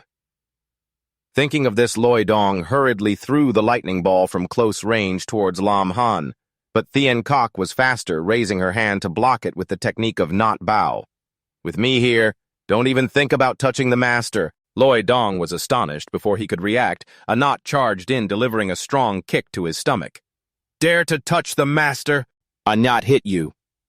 She continued to kick relentlessly, each strike fueled by anger. I will beat you to death. Seeing the situation getting out of hand, Lam Han quickly intervened. A knot don't kill him. I still need to use him. Obeying, a knot stopped tightly binding Loi Dong and his group in a circle. Loi Dong panicked and asked, What are you planning to do? He continued, trembling. I advise you to release me quickly. If you dare to harm me, the Mage Association will not spare you. Lam Han approached, a cold smile on his face, his gaze sharp as a knife. We have no enmity, no grudge. Why would I harm you? He grabbed Loi Dong's head, making him tremble in fear. Moreover, I have a mission that I need you to help with.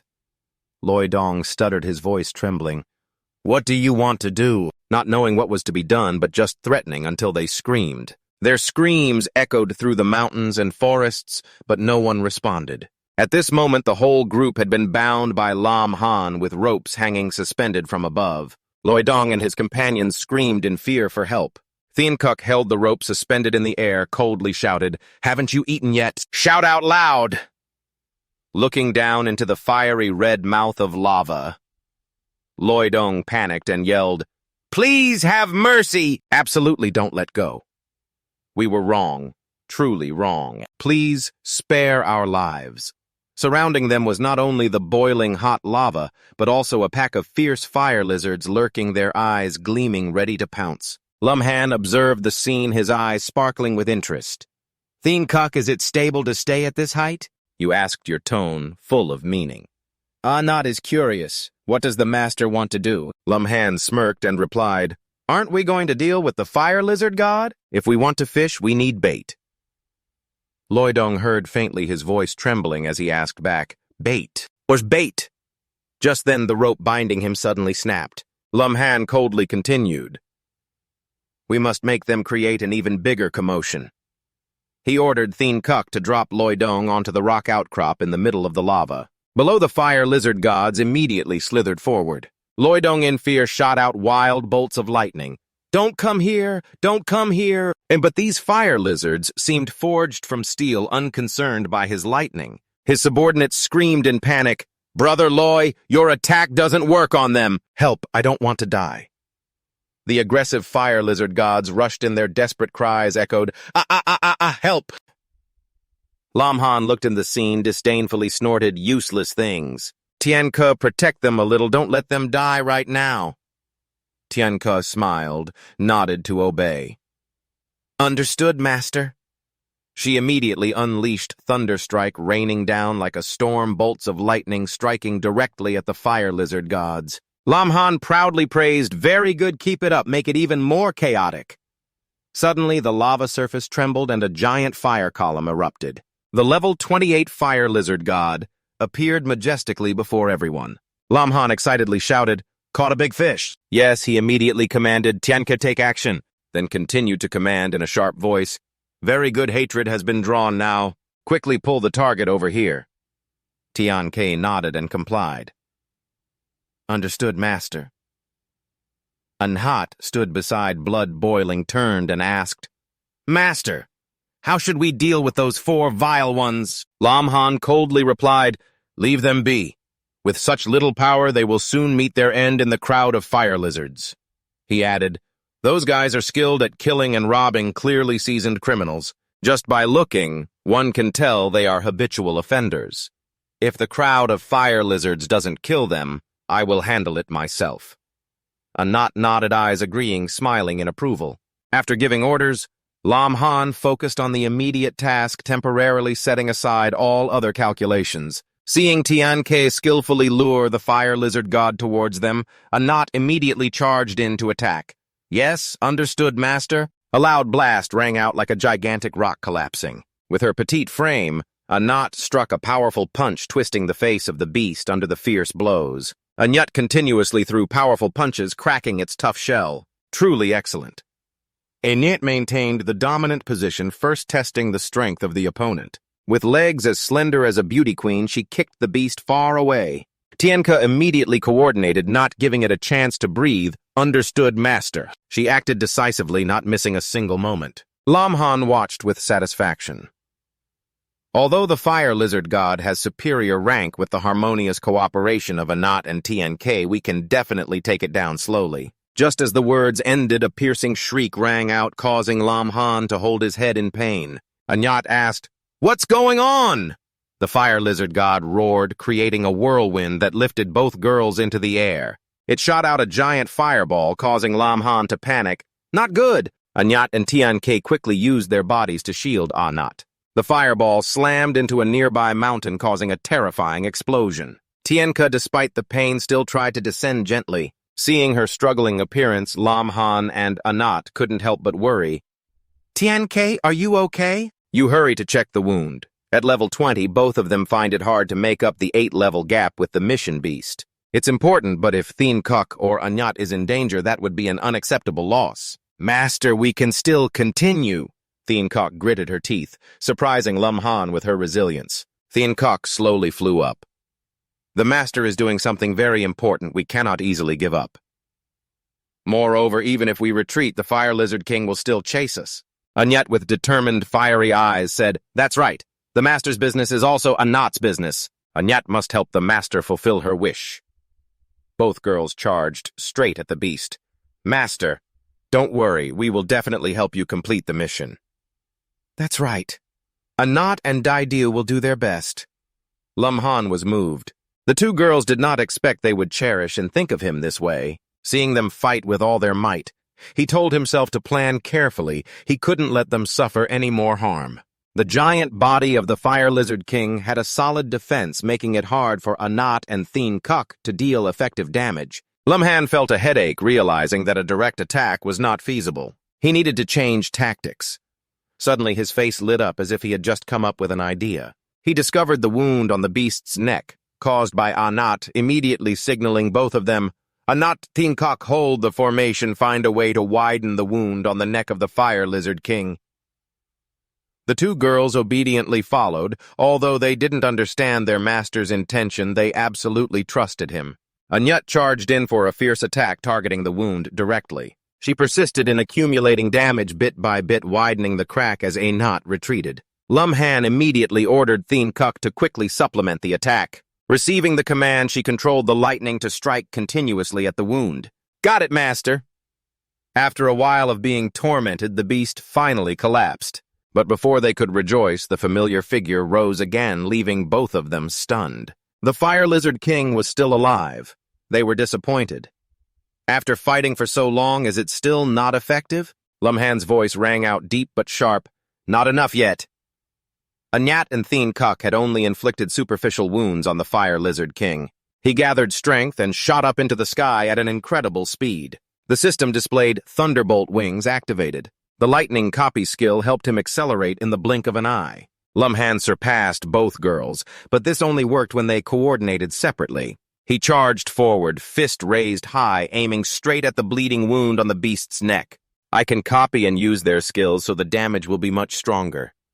The punch landed like salt on the cut, painfully deep to the bone. Lam Han's expression had a hint of humor even while exerting all his strength. He drew the lightning and suddenly thrust his hand into the open wound. "Stinky lizard, this is a 1,000,000,000-volt voltage." The giant body of the Fire Lizard King jolted, shaking violently. "This time you are just a pile of burning coal." After defeating the beast, the system announced, "The mission to awaken and destroy the Fire Lizard King is complete. A reward of 1,000 beast mastery points has been received." Anat and Thien Kuk cheered joyfully. "Thanks to the master, our level has increased too." "Great, now Anat is really powerful." Suddenly, a pair of radiant wings appeared behind Lam Han. He looked at his blood-stained hands and sighed softly. Finally, it's over. The sparkling wings gradually disappeared. Lam Han was exhausted, staggering, causing Anat and Thien Kuk to rush over to support him. "Master, it's okay, just overexerted the skill, just a bit tired." The three left the battlefield. The remnants of the Magic Association are probably trying to hold on. The Fire Lizard herd is about to arrive. "We should leave here quickly, rest for a night, and then head to the transfer hall." The next morning, the sunlight covered the space beautifully like a painting. Although knowing this is just a comic, Lam Han smiled as the system announced the completion of the job transfer mission. You have achieved the third job transfer for the Beastmaster Elite. He was satisfied. The third transfer is not easy and has awakened 2 additional skills. This mission was truly worthwhile. People around marveled at the announcement board. I remember that mission just came out the day before yesterday, and yet it was completed so quickly. Impressive. With this leveling speed, how can a human achieve that? The receptionist burst into laughter, her eyes sparkling with delight. Haha, look at you guys as if you've never seen anything in your life. Since witnessing Lam's abnormal leveling speed now, I wouldn't be surprised if the sun rose from the west. Lam Han turned his head slightly, his gaze resting on the 2 girls. Anat Thienkok, how much stronger are you now? Anyat raised her face, unable to hide her pride. Master, I'm so excited, my voice full of life. Anat feels so much stronger now, full of energy. Lam Han did not expect that in such a short time the results would be so astonishing. Thienkok was not to be outdone either. The feeling after leveling up exuded an indescribable confidence. This result left Lam Han in awe, his mouth agape. Looking at the 2 girls, he couldn't help but feel a bit dejected. This level up even helped me unlock a new combat form. They had been farmed, Anat and Thienkok. These 2 must have been farmed to perfection. But soon after, Lam Han quickly regained his composure. Despite being 1 level apart, the stats between us are still so vastly different, he thought to himself. But then smiling, after all, they are both my summoned beasts, the stronger the better. He focused on the system panel, murmuring, the rewards for this transformation are too numerous. I haven't finished looking through them all. These skills all look so solid, I wonder which one to choose. Without hesitation, Lam Han ordered the system to use all summoned beast points to upgrade the skills for Anat and Thienkok. The 2 girls, curiously with bright eyes, asked, Anat, Master, what is this? Anyat asked eagerly, that's the fusion of the host. Choosing this fusion is really cool. Merging as one with the host will definitely be a wonderful experience. Lam Han felt a bit flustered, his heart racing. If combining the power of heavenly insight and the agility of Thunder Emperor, it will surely surpass merely copying skills. He pondered, if I choose fusion facing wild beasts like the Fire Lizard King in the future, I won't have 7 forms anymore. But then he briefly doubted whether the motivations of these 2 were serious. After all, upon reaching quad transformation, other skills will emerge anyway. The 2 girls cheered, their eyes sparkling. Master is the best. This time just choose a simple yet powerful skill. Thank you, Master, for choosing the skill. We must find an opportunity to try it out right away. As soon as Lam Han finished speaking, something unexpected caught his attention. The 3 of them focused on the system screen where a new mission had just appeared. Master, they seem quite surprised, Anat exclaimed. Oh, so fast. It turns out the host completing the transformation of the elite summoned beast has activated the 3rd inner beast binding mission. The mission reward is 1,500 summoned beast points. Lam Han raised his eyebrows excitedly. The 3rd inner beast, binding the reward of 1,500 summoned beast points, sounds appealing. But unexpectedly, a knot beside him burst into tears. This kind of mission really guarantees profit. There's nothing to lose. Thienkok quickly approached, gently comforting. Even if the master binds a new inner beast, he won't abandon us, right, master? Her sweet voice, but Thienkok's body emanated a threatening aura. Lam Han forced a smile and shook his head. Of course, our top priority now is to continue leveling up. After all, there is still a mission that needs to be addressed next. Both girls gasped. Oh, is it a big deal?